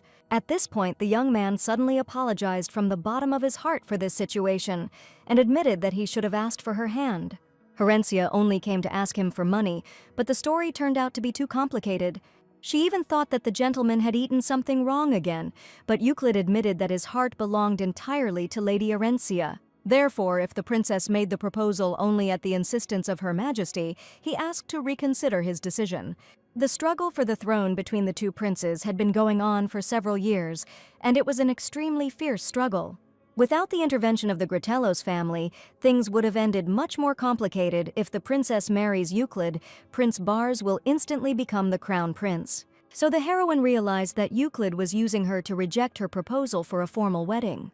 They immediately realized that now they would have to play the role of sweet lovers, because supposedly there had been talk about the wedding for 2 years already, and many were simply not aware of it. Herencia immediately accepted the role of a real villain. Now for her it was a real success. She kindly took Mr. Euclid's hand and confessed that she could no longer imagine life without his presence. Therefore, she will not be able to return Mr. Euclid in any way, and the princess was simply shocked by what she saw. Now Herencia played the role of a woman in love and tried to steal someone else's man right in front of the princess. After she left, the young man thanked the lady for playing along with him, but suddenly Herencia admitted that it was not a game at all. For now it was temporary sincerity, and now the young man did not understand at all what it all meant. He asked for help and she just helped him, and now she was wondering what to do about it. Euclid went against everyone, and this world was so unpredictable that it was absolutely impossible to betray anything. It was the perfect moment to ask for money for her help in principle. That's why the lady came here. Herencia actually asked Mr. Euclid to borrow silver or gold coins, a check or gold, anything. Euclid was surprised. Did they really need money? And the lady may be noisy, but she would never do anything bad. The lady admitted that she had already helped the young man once, but now the time had come when she needed help. Euclid wondered if the lady was in danger, since she would not come and ask him for money. The princess's carriage slowly drove away from Euclid's palace, and she realized that her plan had failed miserably. There are many different ways to force someone to marry, but the girl was thinking about how to do the right thing. She decided to do so and become the greatest enemy for Lady Herencia, so that Euclid would marry her, as her mother demanded. She wanted to be the one who could change a man with a heart of stone and outwit a treacherous mother. And the person who should be on her side is not Mr. Euclid at all, but Lady Herencia.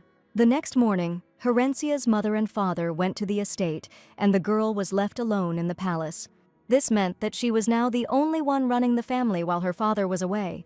She had to sort out family affairs, because her father continued to hide details from her. He said that the girl would certainly become the heir to the family, but he still didn't tell the whole story. While the lady was in her office, the butler announced the arrival of a new guest, but it was too early for a visit.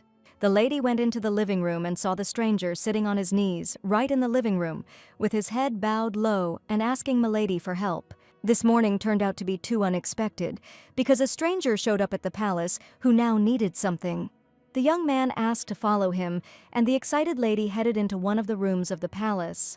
There was something strange going on in the room. The maid was standing there holding her brother's robe in her hands, but for some reason her starched collars were down from her shoulders.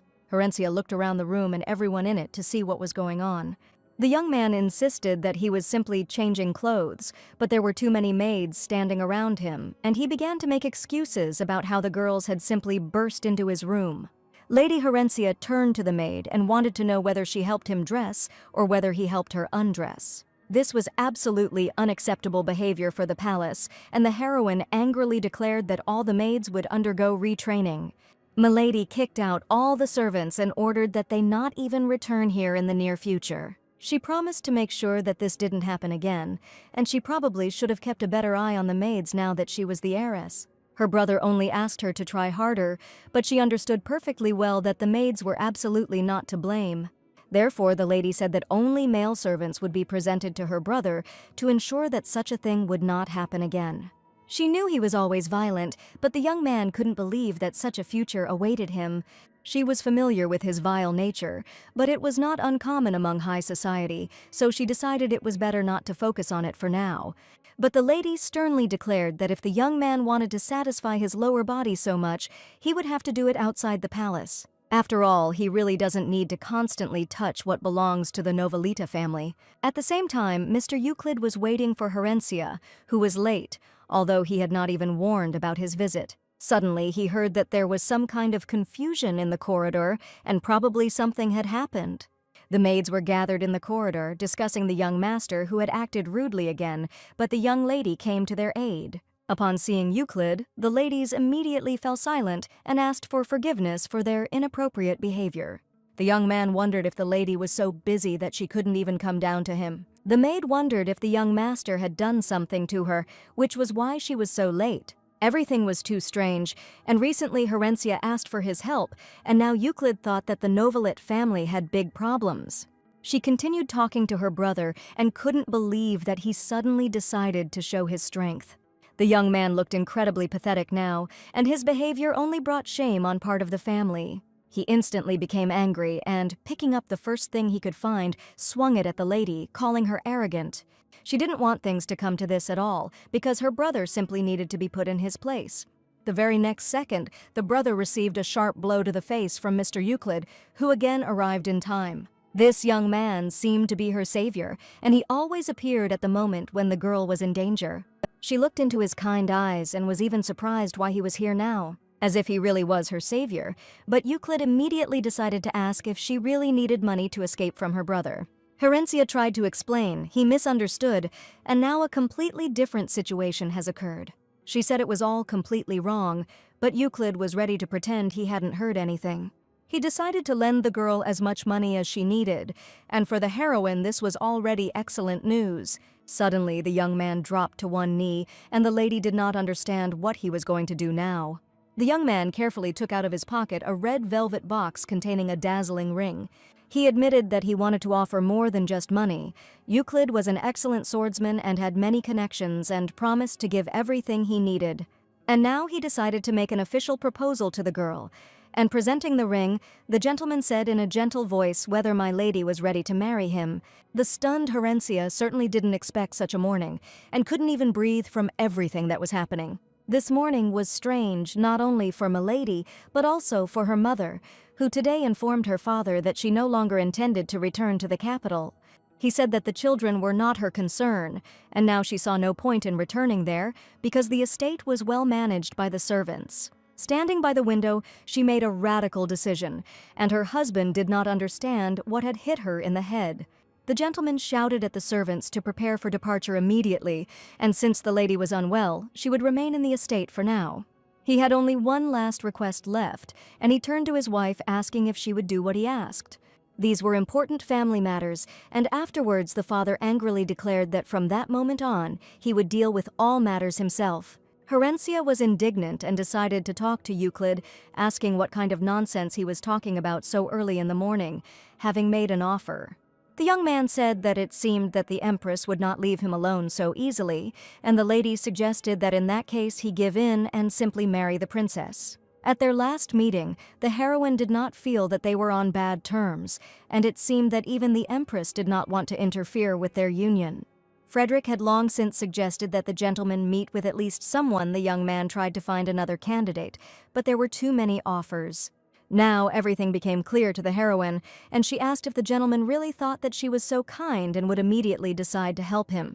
Euclid considered Milady a very intelligent girl, one who would be able to correctly assess profit and loss. He suggested that she read the engagement agreement, since a wedding contract would be too burdensome for both parties. In fact, the gentleman had never seen anyone get divorced after signing a marriage contract, and Horencia completely agreed with him.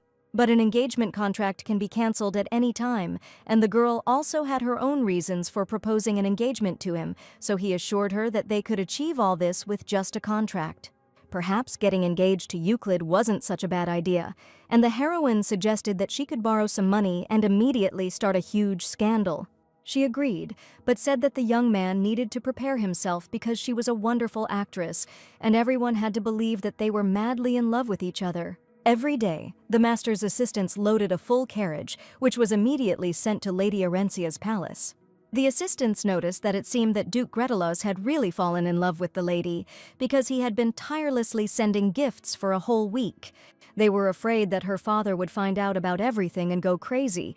He was supposed to come back today, so they needed to hide everything until he arrived, and then everything would be fine. Suddenly, they noticed a carriage approaching the palace and realized that it definitely belonged to Duke Gretelos. No doubt he was leaving on it, which meant that the lady's father had returned much earlier than promised. The girl's father stepped out of the carriage. His gaze was darkened, and the aura around him was incredibly gloomy today.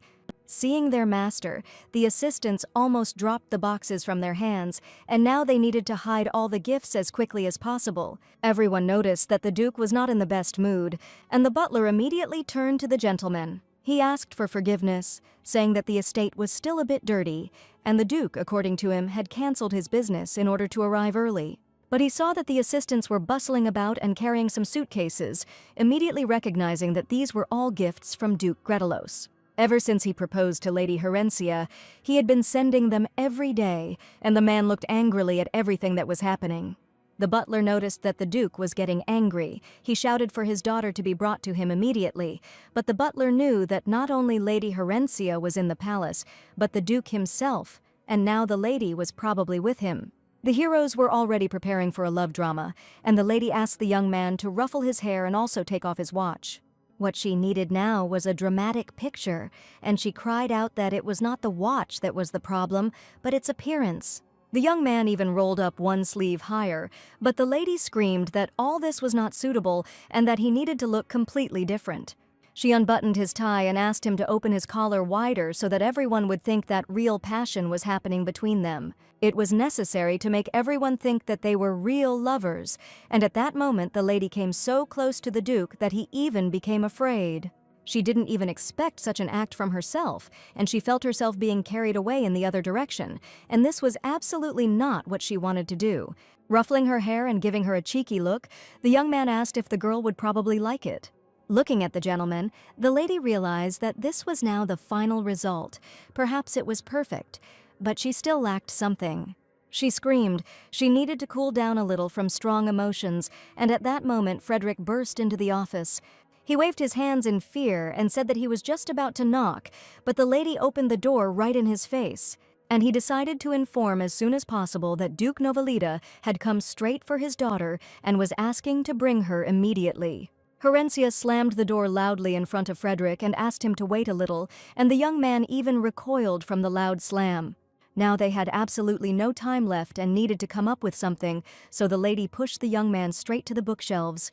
It looked like there was real passion growing between them as the young man was pinned against the wall, and the lady looked him in the eyes. The performance started off completely wrong, and Horencia asked the gentleman to close his eyes, saying that she was completely embarrassed. The lady gently touched his hand and pressed her whole body against the master's body, as if she was about to kiss him right now.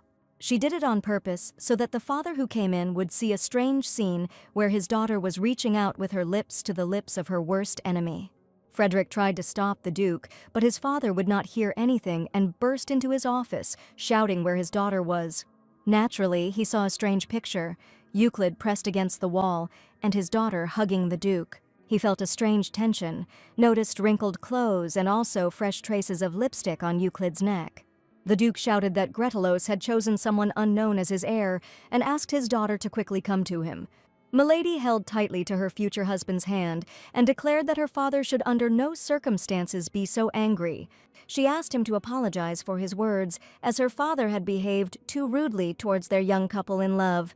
She warned that if the father does not want to see his grandson from God knows who, he should probably start keeping an eye on his brother, who has completely gone crazy. Herencia wasn't even afraid to tell that Evan had really squandered all the money in the theater, and her father indignantly shouted at his daughter to stop immediately, not daring to speak brazenly about his brothers. He asked her to come over immediately, saying that she would never dare to behave like that again, and he would take matters into his own hands. But at that moment, the Duke decided it was high time for him to intervene, and asking for forgiveness, he suggested that the Duke leave this office as quickly as possible. At last, the Duke left, and Frederick was very much afraid that something serious might happen, besides a quarrel. Since the maids had returned to the estate, everyone hoped that His Majesty would not be too harsh on his lady daughter. After the Duke left, Euclid asked if this was really how it had to be, since everything had only gotten worse, and the lady smiled and asked him not to thank her.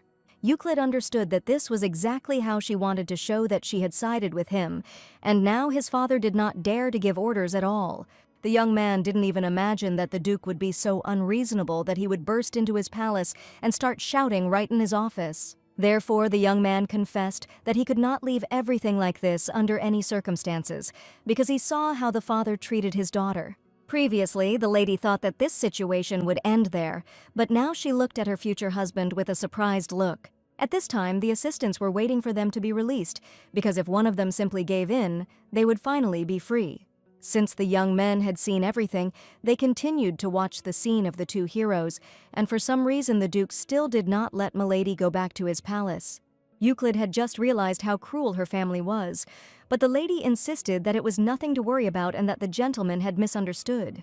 He asked her to just stay with him today because her father was incredibly angry today, but the lady hated control in relationships and did not want strange rumors to appear. The heroine was perplexed as to whether the young man was really suggesting that she go against her father now, stating that she didn't even have anything to wear, but fortunately the groom had already prepared and provided for everything. The maids brought out luxurious clothes, as well as a bunch of gifts, and today the girl certainly could not need anything.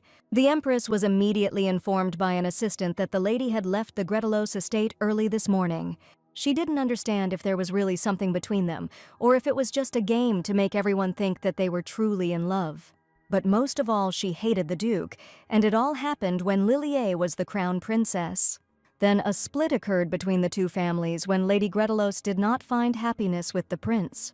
The crown prince was deeply in love with Lady Gretelos, but not everyone knew about their relationship. Rumors were circulating everywhere that once he became emperor, the current bride would be forgotten and Lady Gretelos would take the place of empress.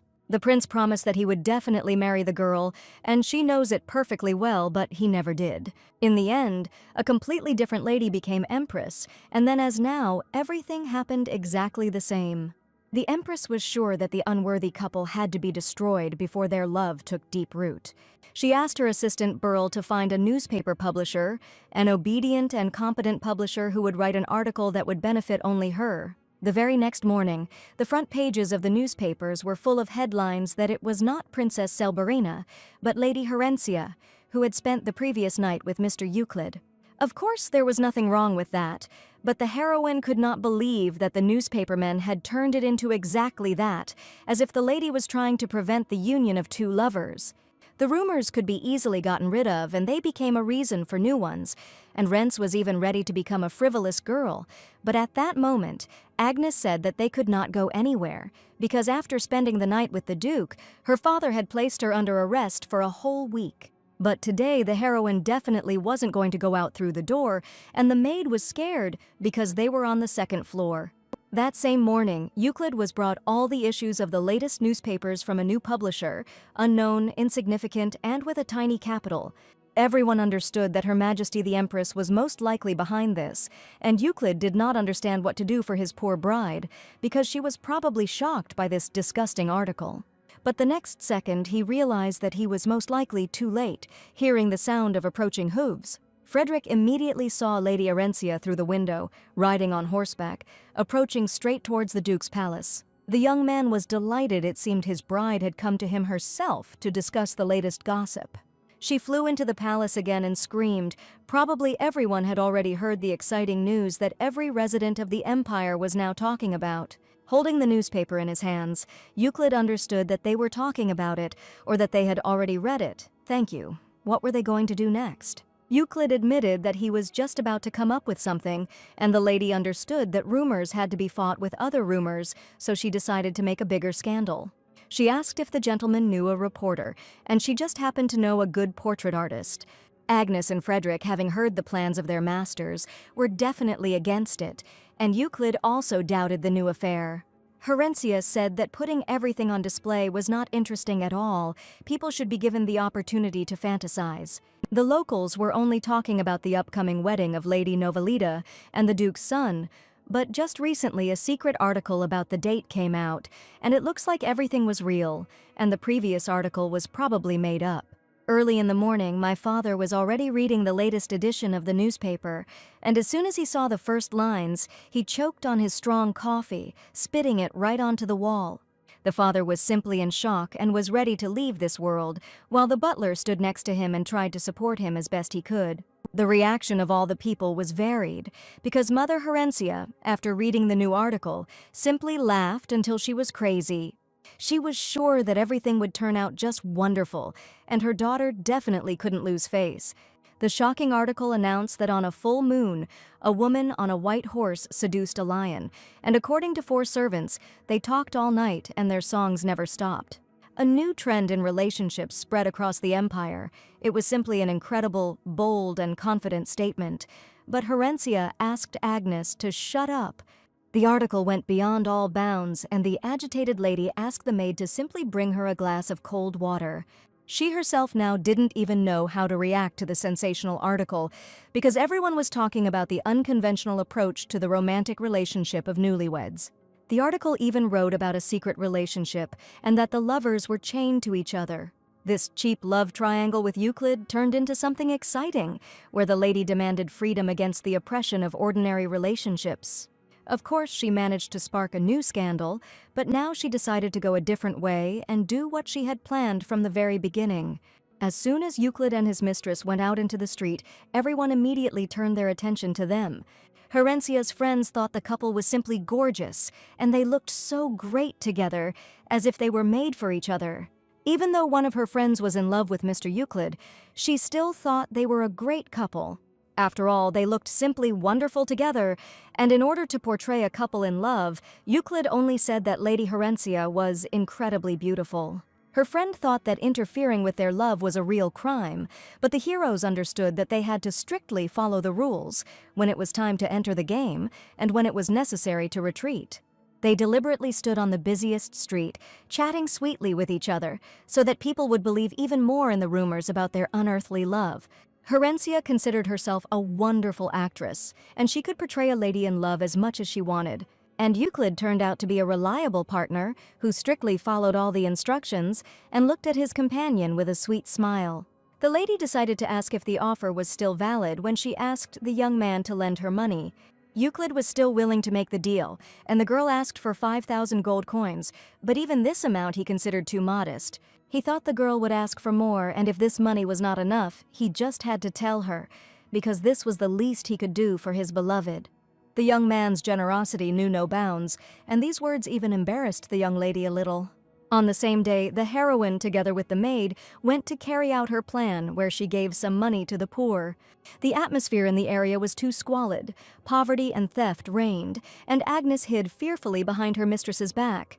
She pointed to an arena where competitions were taking place between poor people trying to earn money. There, people were gambling their lives, and it was really scary. Agnes, in fear, asked Milady to leave the area as quickly as possible, so as not to attract close attention to herself under any circumstances. But one of the poor men had already noticed the precious ornament on the lady's shoe, and he had terrible thoughts of robbing these ladies.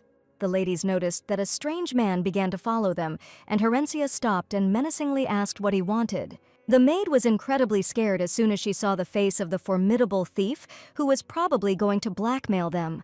But instead of attacking, the young man asked if it was really that very Lady Novelita standing before him. Taking off her hood, the girl admitted that he was not mistaken at all, and she was the head of a famous family named Herencia. The man continued to stand nearby, and the lady wanted to find out what was going on, because he had been following them for a long time. The young man looked like a real villain, and suddenly, embarrassed, he admitted that his thoughts were not at all appropriate. The lady told the villain that there was nothing wrong with it, and she understood perfectly well that he needed money. And this was the heroine's grand plan, who was going to lend the villain some money right now. When the maid came home, she was in tears, because she really thought that they would meet their end right in this backwater, but somehow the lady managed to find out that this man was the son of a nobleman. In fact, they met on the imperial floor. He looks much worse than just a couple of months ago, and probably the young man has big problems. Herencia knew that people like him didn't change with the snap of a finger, and perhaps he would soon ask for an even larger sum. Agnes listened attentively to her ladyship, taking in every word, but did not at all understand what her game consisted of. The arena was one of the few entertainments in the Empire where fierce battles between knights took place. But at the same time, this place was a place where dirty money was circulating for aristocrats who were ready to pay any amount for a magnificent spectacle. Agnes wondered if the young lady had decided to continue the business of the Novelita family, since they had certainly visited the poorest area for a reason. But in her heart, the maid was incredibly worried about her ladyship, who could find herself in an unexpected, dangerous situation. Herencia's father, the venerable Duke, asked Sebastian if all the important preparations had been completed. He thought it was a good thing, because it would be stupid if the great Novelita family suddenly went bankrupt. The reason for the Novelita family's wealth was hidden in endless wars, and the Duke never tried to earn it through honest work. All this time, the family traded in captive people, but the war ended, peace reigned, and overnight everything changed. The terrible skeletons were kept in the closet of this family, and the Duke decided to offer the Emperor to present his business to the world. But the Emperor, who used his money without a twinge of conscience, finally turned away from him. Every one of the Duke's undertakings ended in failure, and the moment came when one day he had nowhere to run. As he thought, the Novelita family always does things their own way, but he strictly ordered Sebastian not to let his daughter know about the family's dark deeds under any circumstances. She was currently dealing with her own love affairs, so it was the perfect time for the Duke to keep the girl out of the family's affairs. He ordered Sebastian to contact Ghidorah, a ruthless crime city on the very outskirts of the Empire. At the head of the criminal town stood a young man who, during his long reign, managed to create an incredible aura of fear around himself. While in his office, he suddenly heard approaching footsteps, which meant that a guest had followed him. The assistant asked the gentleman for forgiveness for disturbing him, but an important message arrived, and the Novelita family decided to contact them. The young man, hearing this information, was surprised, because since when did the ducal family decide to turn to a criminal city? He smirked, realizing that this old fox of a duke definitely needed something from him this time. When Herencia took over the family's affairs, within just 1 week they received an incredible number of invitations addressed specifically to her. Milady asked the maid to lay out all the invitations for now, but Agnes had a slightly different opinion. It seemed to her that this time Milady should read the invitation herself, because some of them were extremely important and required her attention. One of the invitations was to a tea ceremony at the Imperial Palace from Her Majesty the Empress herself. When she read the invitation from the Empress, she realized that something special would definitely happen this time, because the Empress could not have sent it just like that. That same day, the lady went to see her future husband, and Frederick was incredibly happy to see her. Mr. Euclid was in the reception area right now, and the young man kindly asked the girl to come in, but it seemed they had guests today. The heroine urgently needed to deal with that terrible article, but it was being distributed by the Imperial Palace, and there were many more newspapers than it might seem. At the same time, Euclid was talking to a young man who represented only one single newspaper, and therefore could not stop the publication of all the others. The gentleman could not sit idly by, and he wanted to confiscate as quickly as possible all the newspapers that had distributed the outrageous article. Herencia came into the office and asked what was going on, and it didn't seem like the two were just chatting about nothing. Euclid said it didn't matter, and everything was going according to plan, but the heroine understood that she had several of these plans. The gentleman ordered everyone to leave the room immediately so that he and the lady could be alone for an important conversation. He talked about a plan to escape from home because he understood perfectly well that he was not ready to tolerate such an attitude from his father and brothers. They were still talking about this, but the lady had already spoken before. He had misunderstood everything, and she still hadn't borrowed money from him. In fact, the gentleman wanted to protect his future wife, and even offered to stay here if she really wanted to run away from home. He offered complete safety from his father, who would never dare to attack the ducal family. The assistant warned the gentleman that the carriage had already been served, and that the young man needed to go about his business as soon as possible. Therefore, Euclid stated that he had absolutely no time to go into details, and that the girl would be better off agreeing to his terms. Having given her his hand, he expected that Milady would definitely agree, because staying with him was much better than returning to her formidable father. He suggested that they spend the day together, carefree and joyful, and take a little break from everything that was happening. Euclid claimed that it would be beneficial from all sides, but the heroine did not understand whether this was also part of his sparkling plan. They went to the arena where the battles between knights were taking place, and all the stands were full of spectators. Everyone was watching closely and betting on who would win, and there was a lot of money hidden in these tournaments. Herencia was worried. Scandals broke out again on a large scale, and this was strange, because the Empress had never acted so actively. The lady realized that perhaps this was the reason why the Empress had sent her an invitation to meet in person. She told Euclid that the Empress had invited her to a tea ceremony at the Imperial Palace, and if you think about it, she had called her to get a reaction to the article. Everything seemed to be starting to cross acceptable boundaries, because the Empress and her daughter clearly wanted to find out all the girl's secrets, as well as follow her. The arena was a place where real brutal bloodshed took place, where knights fought for the sake of getting big money. Seeing this spectacle, the girl felt a little uneasy, because blood was constantly splashing in all directions in the arena. The girl closed her eyes, and Euclid began to worry about her condition. But the very next second, she declared that she was completely fine, and the young man suggested leaving if the lady was uncomfortable. At that moment, a noble lady approached them and decided to greet Mr. Euclid. It was Madame Bovary, who admitted that it was a great rarity to see a gentleman in the Colosseum. Herencia greeted Madame Bovary politely and was also incredibly pleased to make her new acquaintance. Madame Bovary is the magic megaphone of high society, and it is said that if she takes it into her head, she can spread rumors throughout the capital in just one day. This woman was incredibly cunning, and as soon as she found out anything, the information immediately spread to all her acquaintances. She apologized for interrupting the young people, but that was probably why Euclid had called Herencia here. Bovary only needed to see the sweet couple together, and she left immediately, wishing them a pleasant time. Euclid saw the girl's tense state and asked if she didn't like it here. Indeed, on the one hand, the lady was not happy with everything that was happening, and she felt uncomfortable here. She looked at the rude and strange people sitting in the stands, and they were all incredibly disgusting to her. Then the young man asked what about him, and whether she also had some kind of aversion towards him. After all, it was he who brought her to this place, which means that Herencia should now simply hate the gentleman for such an unpleasant walk. After these words, the young man became embarrassed and realized that he should not have asked such a strange question. He didn't like forcing people to stay where they were not comfortable, and suggested that the girl leave this terrible place immediately. A black carriage, drawn by noble horses, slowly moved along the cobblestone street as night fell on the street. The lady asked where they were going, and if possible, the young man suggested going to the Gretelos estate. And did the gentleman really want Herencia to run away like that? But she herself said that the Empress invited her to a tea ceremony, and the Duke happily offered to lend her the carriage and assistance of their family, so that the lady would come to the Empress on his behalf, so that no one would have any more doubts. Herencia immediately realized that this would definitely infuriate the Empress, and this was exactly what she needed right now. She told Agnes that she was going to run away that evening, and for the maid, it looked more like a preparation for married life than an elopement.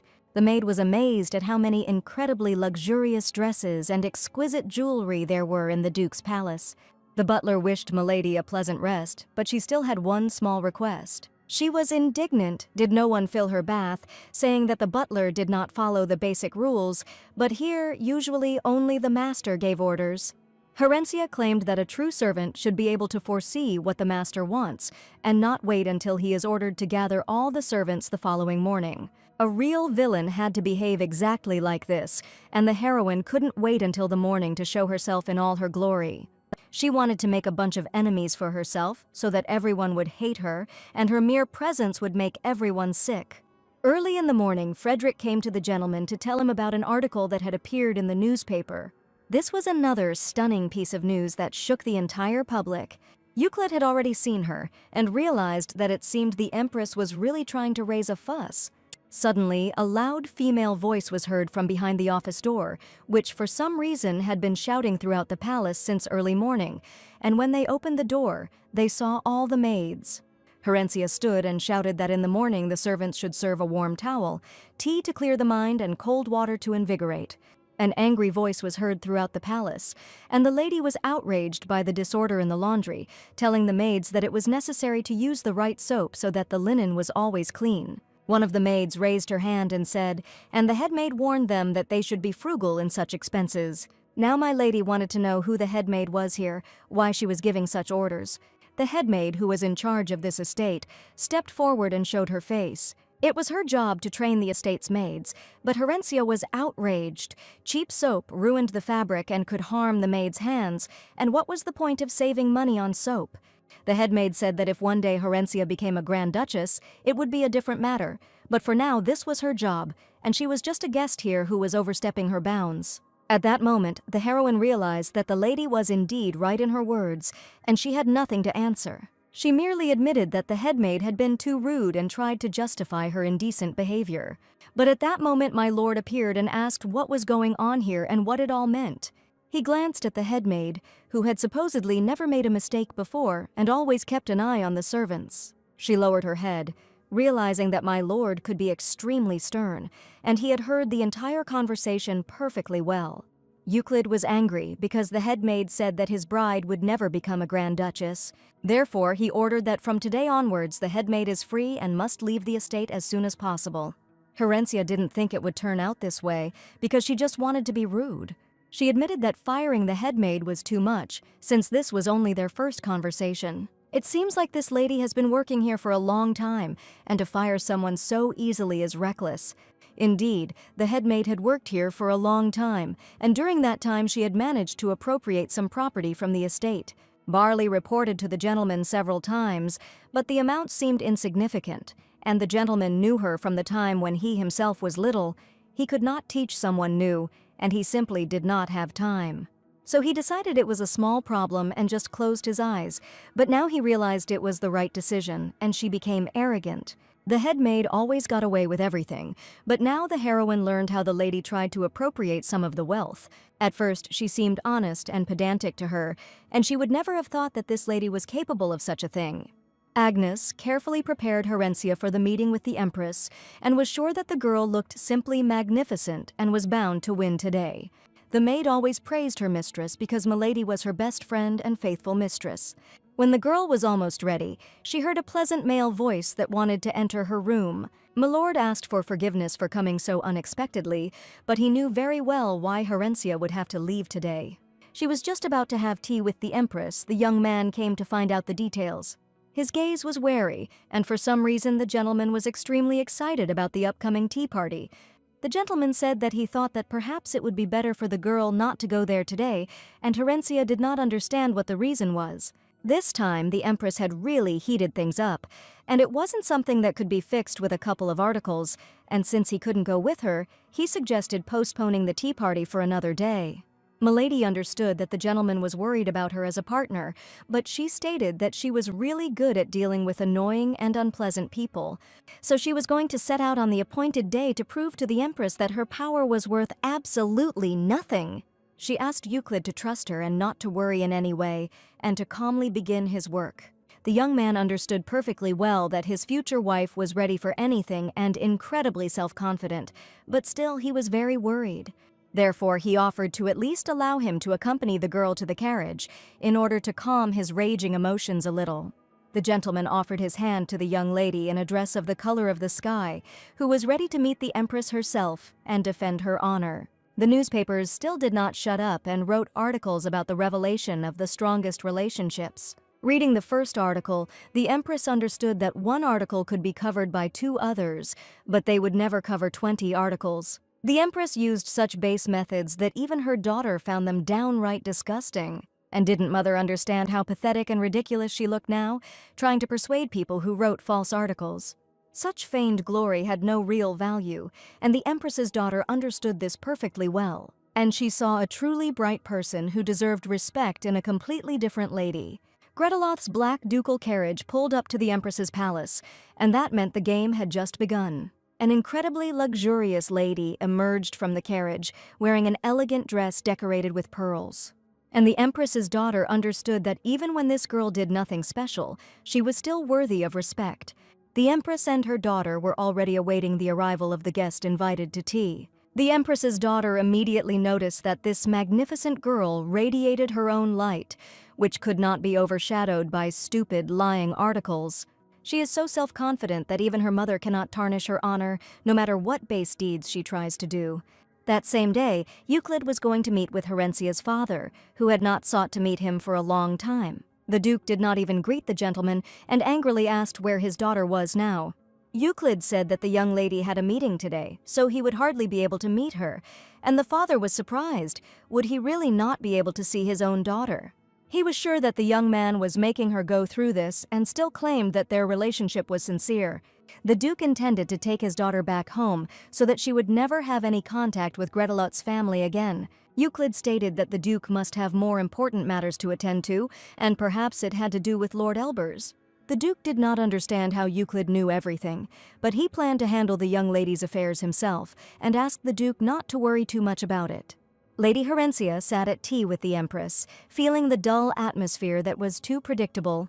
The Empress continued to start pointless quarrels, and to be honest, the heroine had no idea what the princess was thinking at that time, looking stunned. All this time she tried to remain silent, but at one point the Empress turned to her daughter.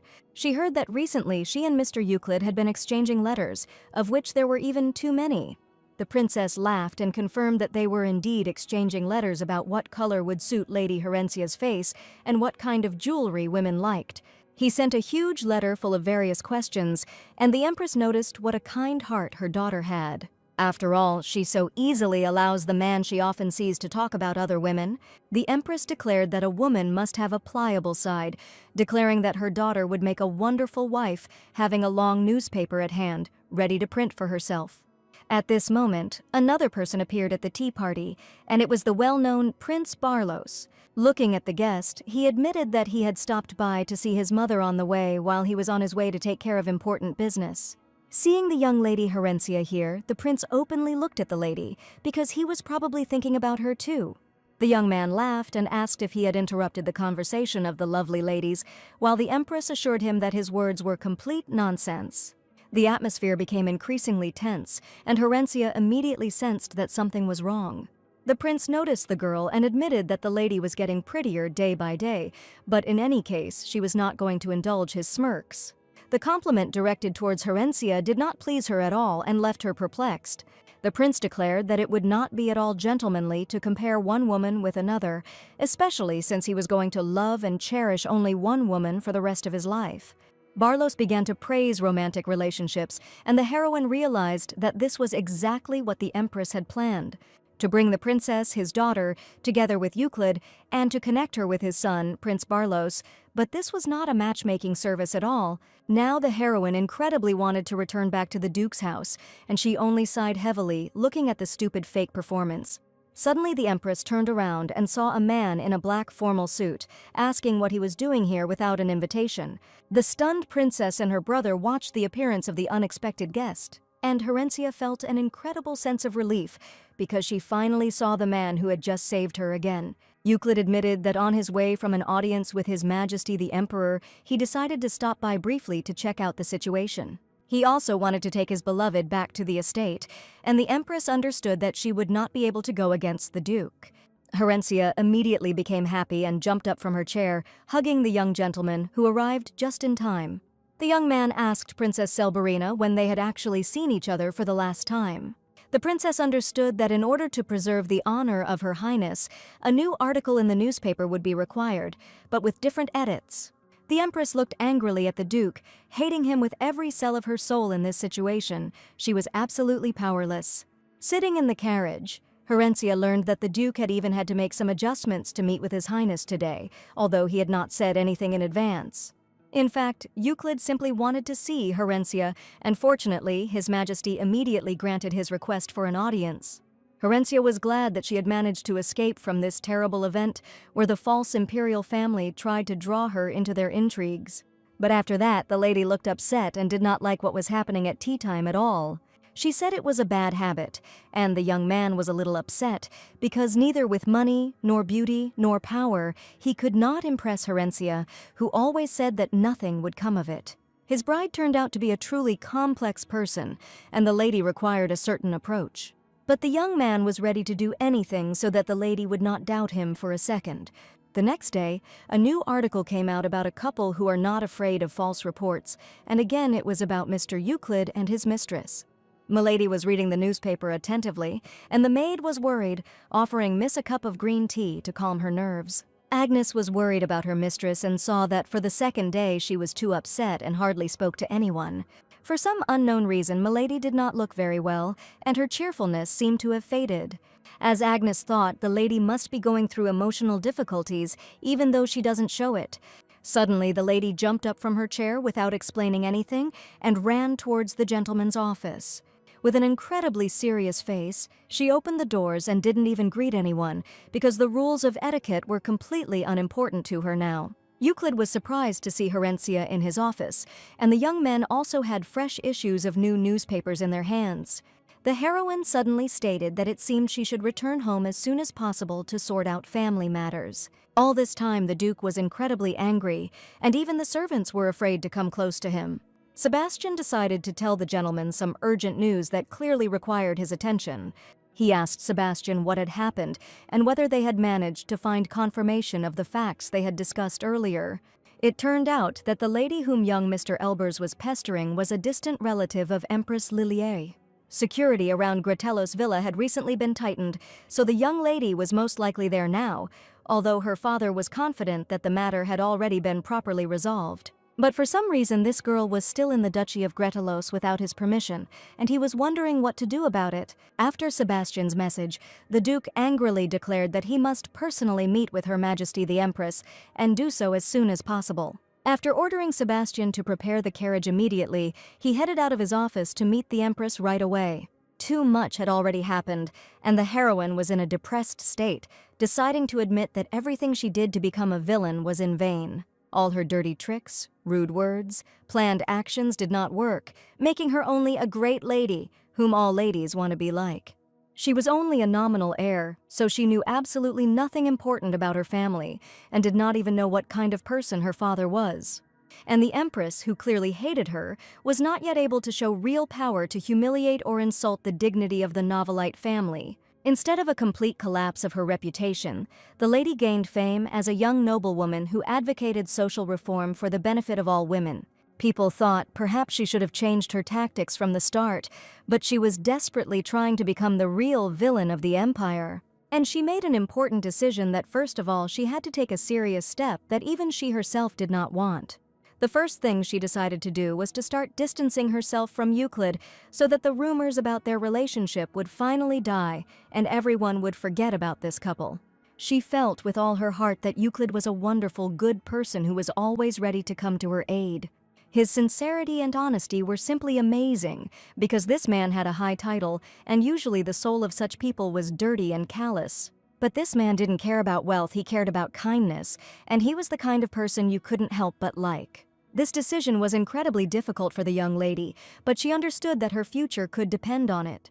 She couldn't allow someone like him, caring and gentle, to be drawn into her dirty fight. Therefore, the heroine did not say anything, but simply collected all her things and left without warning after lunch, leaving behind an empty room. Euclid understood that his bride could be so cold, but this news upset him incredibly. Frederick admitted that there was much more important information, and Mr. Euclid should find out about it right now. He said the boy had taken on too much when he took on the internal investigation at the Colosseum, and Frederick was probably scared of something. He simply could not understand why the gentleman had deviated so much from the intended path since they had not even begun to act yet. The young man was influenced by the day when he and the lady arrived at the Colosseum, and she saw terrible battles. Then she behaved too strangely, but assured that she was completely fine. But in fact, what happened probably caused unpleasant feelings in her. Euclid was more concerned that the girl would not accept anything he tried to give her, so he decided to force it upon her. Frederick had already followed the affairs of Novalit and also checked, and it seemed that the family had not interfered in the affairs of the Colosseum for quite some time. The gentleman could not even understand whether he was upset or relieved by the information he had received, but it was as if after the lady's departure he felt empty. The next morning, Agnes ran to tell her mistress that the nobles were now competing with each other for the opportunity to poach their maids. The maids of this house did their job well, and everything worked out thanks to the strict instructions given by Milady. In any case, word of this spread throughout the empire, and the maids began to receive offers of employment, but of course they refused them all. They wanted to continue working here. Even the new uniform that the lady had recently ordered was simply a sensation, and the maids were glad that the fabric was pleasant and comfortable. In fact, when the lady ordered this uniform, she specifically chose the cheapest fabric, and she couldn't believe why the maids were so happy now. She again found herself at the height of respect, and the servants were delighted with the behavior of their mistress, and did not agree to leave for other houses for any amount of money. Herencia collapsed on her soft bed, declaring that she was tired enough, and asked Agnes to tell everyone that she was going to bed early tonight. That evening, the Duke returned to his estate and inquired whether anything had happened while he was away. The butler said that the young lady had returned this afternoon, and the father could not believe that his daughter was in the palace right now. In a conversation with the Empress, she admitted that the Duke was really upset by something so ordinary. After all, it is common for young people at this age to do certain things, promising to talk to this child so that the Duke does not suffer and does not worry. The Duke was grateful to the Empress for the mercy she had shown during the audience. That evening, the Empress admitted that the Duke's daughter was quite nice and was probably going to make him an interesting proposal. She reported how she had recently seen his daughter next to her son at a tea party, and they looked as if pictures of two lovers had come together. This was the Empress's insidious plan, and without the participation of both parties, she simply wanted to bring together his daughter and the prince, who was to become the heir. The Empress told the Duke that they were now in the same boat, and the Duke understood that he had to follow the terms, and that it would be better for both families. When the Duke returned home, he asked what his daughter was doing, but she said she was tired, so she went to bed early. He ordered the butler to bring Herencia to him early in the morning, because he and his daughter were planning a serious conversation. The Duke came up with a terrible plan to force his daughter to become a real crown princess, and not just the wife of the Grand Duke, but for now the heroine was sleeping peacefully in her bed and had no idea about it. Getting up early in the morning, the heroine thought that her father would immediately start yelling at her because she had not said a word and had simply run away from home. But when she saw her father, she realized that this man was suspiciously kind today, so suspiciously that it sent shivers down her spine. Herencia felt that something was definitely going on here, and putting a mug of hot tea on the table, she prepared to listen to him. The father said that it was time for his daughter to learn about the family business, which the family has been involved in for many centuries, and this business is passed down from generation to generation. It so happened that the father had to go to Ghidorah tomorrow, and he said that it would be useful for his daughter to go with him. Ghidorah was the name of the land that was blessed by the gods, as they once said, but in an instant everything was destroyed thanks to the efforts of other people. The blessing was one day exhausted by the declaration of a certain famous emperor, and from then on these lands became the most terrible place in the entire empire. He believed that since Ghidorah was a land blessed by the gods, the people there would repent and live righteous lives, so from that moment on, they decided not to arrest criminals in that city. This was an utterly absurd logic, and hordes of criminals headed to Ghidorah, turning this blessed place into a living hell filled with theft and murder. The once peaceful city has become the criminal capital of the empire, and the Duke and his daughter decide to head straight into the heart of the criminals and thieves. The maid was trembling with fear as soon as they stepped onto the threshold of this city, and she begged the mistress to ask if we really needed to be there too. Herencia didn't understand why her father sent her to a criminal city, but she knew that something was definitely fishy there. They were met by the city's biggest villain, who was delighted that the crime scene had been visited by Duke Novelita himself, since he could no longer remember how much time had passed since their last meeting. The young man was sure that this meeting could be interesting, and it was quite unusual to see noble gentlemen in such a dangerous place. Looking at the lady, he realized that the Duke had brought with him someone new, a child who from now on was to inherit his affairs. He came close to the girl, who looked proudly into his impudent eyes and did not even twitch a single muscle on her face. She asked if the young man was really craving a special invitation to introduce himself, looking intently into her eyes. The young man dropped to one knee and asked for forgiveness, giving his name as Raisil, and he was a small businessman from the most criminal city. Smiling, Raisil stated that he was simply stunned by the beauty of the young lady, and he was terribly rude in apologizing. Herencia asked not to allow such treatment in the future because she knew her worth very well. But now Raisil was going to show who was really in charge in this territory. With a wave of his hand, a purple magical vortex appeared in front of the heroes, controlled by Raisil himself. But he definitely couldn't be a wizard, and it's quite possible that he simply used a magic item, since that was allowed in a criminal city. He wanted to show his power and authority, and Herencia even closed her eyes because she could not look at such a blinding bright light. Raisil asked Duke Novelita and the young lady Novelita to follow him to show him where they had arrived. He declared that it was a great honor for him to receive such distinguished guests in their modest city, and opening the gates of the territory, he invited them into criminal Ghidorah. Before them was an exquisitely decorated palace with servants, and Herencia realized that this was definitely some kind of fake game. The young man probably thinks that with his tricks, he will scare the girl, making her simply tremble with fear. Milady simply asked to be escorted to the office to discuss some conditions of the meeting. Raisil informed the servants that these were very important guests and ordered everyone to take them to the guest room.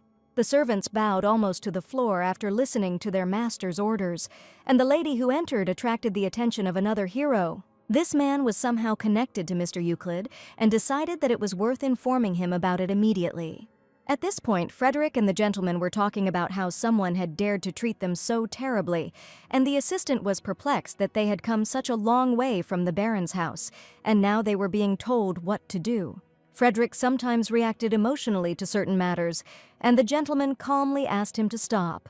He also reported that Herencia had not yet returned to the estate, but he heard that the lady had left with her father on business. Euclid suspected something was wrong, because the lady had not reported any important matters, and he certainly did not know about it. Frederick also had no information. Rumors are found that Novelita's finances have been in trouble lately, and they whisper that they are gathering the old team.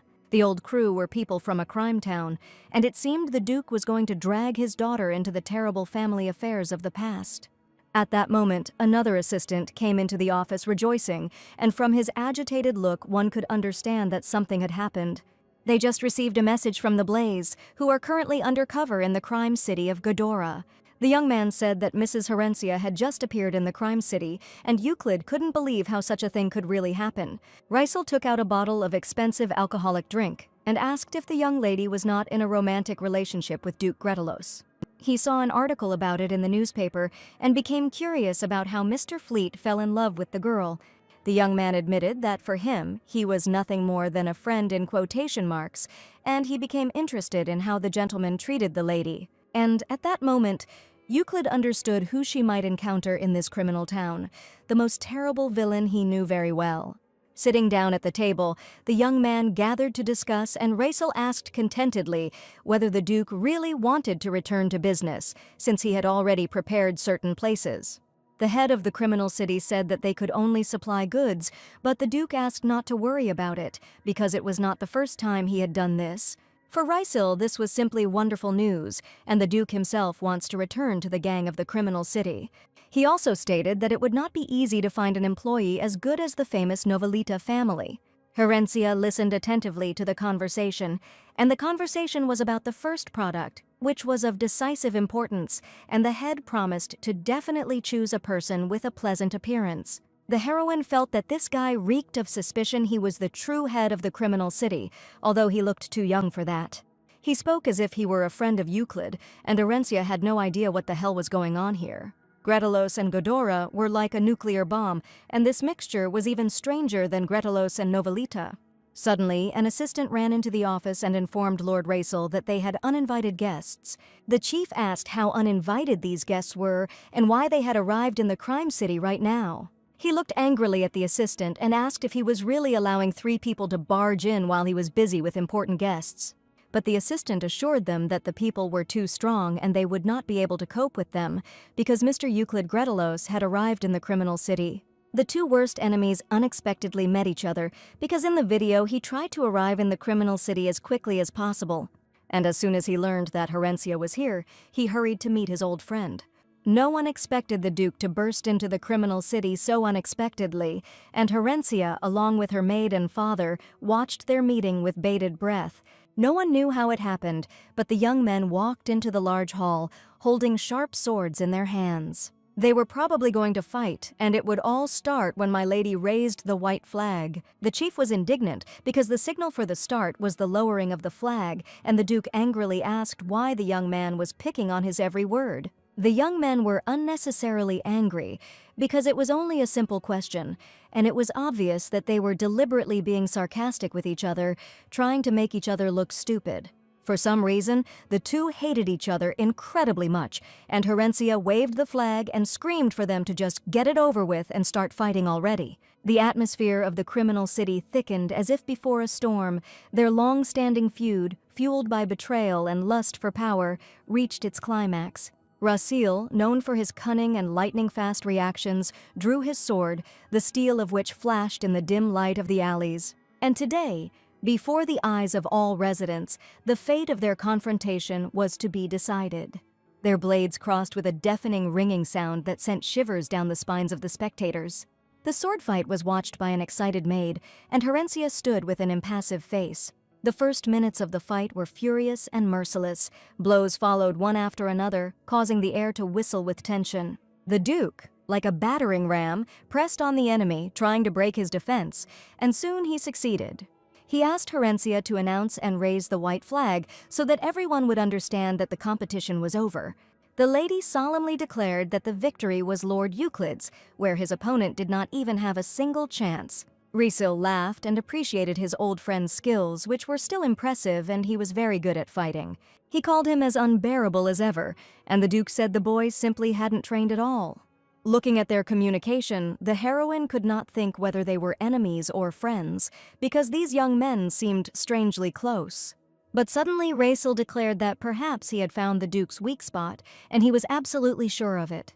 The Duke shouted at Racel to stop talking nonsense, and the boy laughed, claiming it was just a simple joke. The lady was getting pretty tired of watching their antics and asked when they would be going home. The Duke informed Racel that he had one proposal that the young man would have to hear right now. And no matter what Duke Novelita offered him today, Euclid promised to pay 10 times more. So he confidently declared that the deal with the Duke was definitely off, something the man had never expected. The head of the criminal city didn't care at all who he dealt with, because he only cared about net profit. The lady began to get very nervous and asked the Duke what he was doing and why he decided to contact this man. Racel smirked and asked if that meant Gretalos wanted to become a partner in the dangerous business. Horencia was definitely against it and asked Euclid to stop doing his blue deeds, but the young man confidently stated that he agreed to the deal. The Duke was outraged to the point of madness, declaring that this was absolutely unacceptable, and asked Racel to remember the long relationship between Godora and the House of Novelet. They had been in the same boat for a long time, and the Duke was sure that he had no right to refuse him, but the Duke, with a grin, asked him to change boats and get into another one. And if the Duke wants to go for a ride, wouldn't it be better to take a bigger and stronger boat? All this made Milady extremely nervous because she did not want the Duke to get involved in dark criminal affairs. At that moment, Racel came very close to the lady and looked her straight in the eyes, deciding to ask just one single question. What does the lady think about this? How should he proceed? And her opinion is supposedly extremely important now. Milady understood that this man was playing a dangerous game, and she had to behave exactly the same way and think like a criminal. After yesterday's meeting, my lady slept for a very long time because she was incredibly tired from the unexpected events. The Gretelos family was said to be very good at handling any business, and she was confident that the Duke could handle even the criminal world. Last night, the Duke decided to accompany his mistress and her maid to a completely different place, where he invited her to spend the night. As it was already quite late, he declared that it would be better for the girl to stay the night here, and this was his inn where she could rest in peace. The heroine wondered if people really stopped in such places, but for some reason decided to refrain from such an offer. The Duke decided to sleep on the street at best, so as not to be indebted to the Gretelos family under any circumstances. The young man grinned, because the Duke, like a child, refused to get out of the carriage and offered to at least take a look at his room. Eventually, the father changed his mind and agreed to spend the night where the Duke suggested staying. Agnes had already woken up early in the morning and knocked on the lady's door, asking if she could come in. Mr. Euclid prepared clothes for her, and the maid did not take anything, because she did not think that they would spend the night in a completely different place. She was outraged, because frankly speaking, his lordship could have warned her in advance. If he had simply said that the journey would take a whole day one way, she would at least have been able to prepare. It was all too strange, and what was happening reminded the heroine of some event that had happened. She couldn't understand how Euclid had managed to get from the capital to Ghidorah so quickly, since the journey there took a whole day.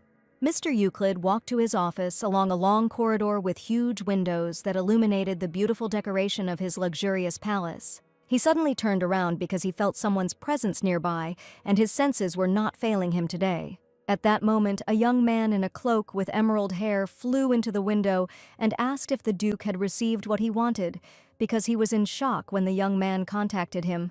This man had already found out that the Duke himself was capable of using teleportation magic, but he still didn't want to be discovered by the magic tower. So Euclid asked his friend to refrain from using magic in public, and today he was colder than ever. They had known this man for many years, and he was a magician who helped the Duke whenever he asked for his help. After receiving his reward, the young man declared that the Duke could always rely on him and used teleportation magic again. The Duke hated the tower very much, and he had a special reason for this, and the young man simply did not want to attract more attention to himself. But the magician insisted that the old head of the tower was not ready to forget about the Duke, and he should gather his courage. He called him Mr. Gifted Magician, but no one knew what other secrets the Duke kept. Lady Herencia went out with her maid to meet and talk with the master. Suddenly, the young man asked her to make a choice, and she had to make it right now. Euclid warned whether the lady was willing to return with him to the Gretelos estate of her own free will, or to be kidnapped and taken there by force without her father's permission. Herencia was indignant that there was no option where she would return to the Novelita estate, but the Duke did not want his bride to end up in a dangerous place. The heroine only opened her mouth, intending to clarify some points because she wanted the game to be played exclusively according to her rules. The Duke had already been under the power of this strange misunderstanding for quite some time, but the heroine assured that Novelita had not exposed her to any danger. The young man was not at all surprised, and thought that perhaps this was good, but it really wasn't the most shocking news he had heard today. Euclid stated that the lady was actually missing something, presenting this information as a reason for relief, as if everything was as it should be. Herencia was sure that his words meant that she could now safely go to the Novelita estate without relying on his decisions. A sweet quarrel was growing between the young people, while the heroine was screaming what was going on, while the young man was sure that she would still return with him. Because in his opinion, in any other case it could not be otherwise. But the lady did not want some duke to rule her, and only smiled at his words. The Empress could send a new invitation at any moment, but the Duke insisted that the girl had fired the headmaid, which had caused significant damage, and didn't she know that the Gretelos house had not had a mistress for more than 20 years? In any case, he admitted that the ducal house definitely needed her, and that would probably be enough to change her mind. Hearing these words, Herencia felt her importance in this man's life, and some incredible warmth inside. As soon as the Duke returned to the palace, he asked Sebastian to immediately bring his brothers to him for an important conversation. He walked angrily between the servants, and everyone understood that the Duke was definitely not in a good mood right now. Sebastian saw that the young lady did not return with him, and apparently something happened in the crime town. Sebastian ordered his assistant to go to Madame Toile's mansion and bring young Master Elbers and also bring Master Evan from the arena. The butler really hoped that nothing serious had happened, but he was very worried that a huge scandal was growing in the family between all members. He just wanted to not worry about it, and he understood that in this situation he could not change anything, no matter how well he treated the lady. In the criminal town, Raisel stood by the window and celebrated his victory, because in one instant his plans changed dramatically. He was confident that he had definitely made a worthy decision, and was pleased with his power. Suddenly, he ordered his assistants to pack their things immediately, saying that they were heading to the capital right now. They were skilled thieves, and one of them asked if there was anything valuable in the capital that needed to be stolen. Recently, they stole the emperor's crown right from the palace, but this time the leader said that you don't joke with chained dogs, and they had other, more important things to do. He was not going to tell anyone about his plans yet, wanting to observe the efforts of his assistants, and it would be funny, but he decided to visit the capital for a completely different purpose.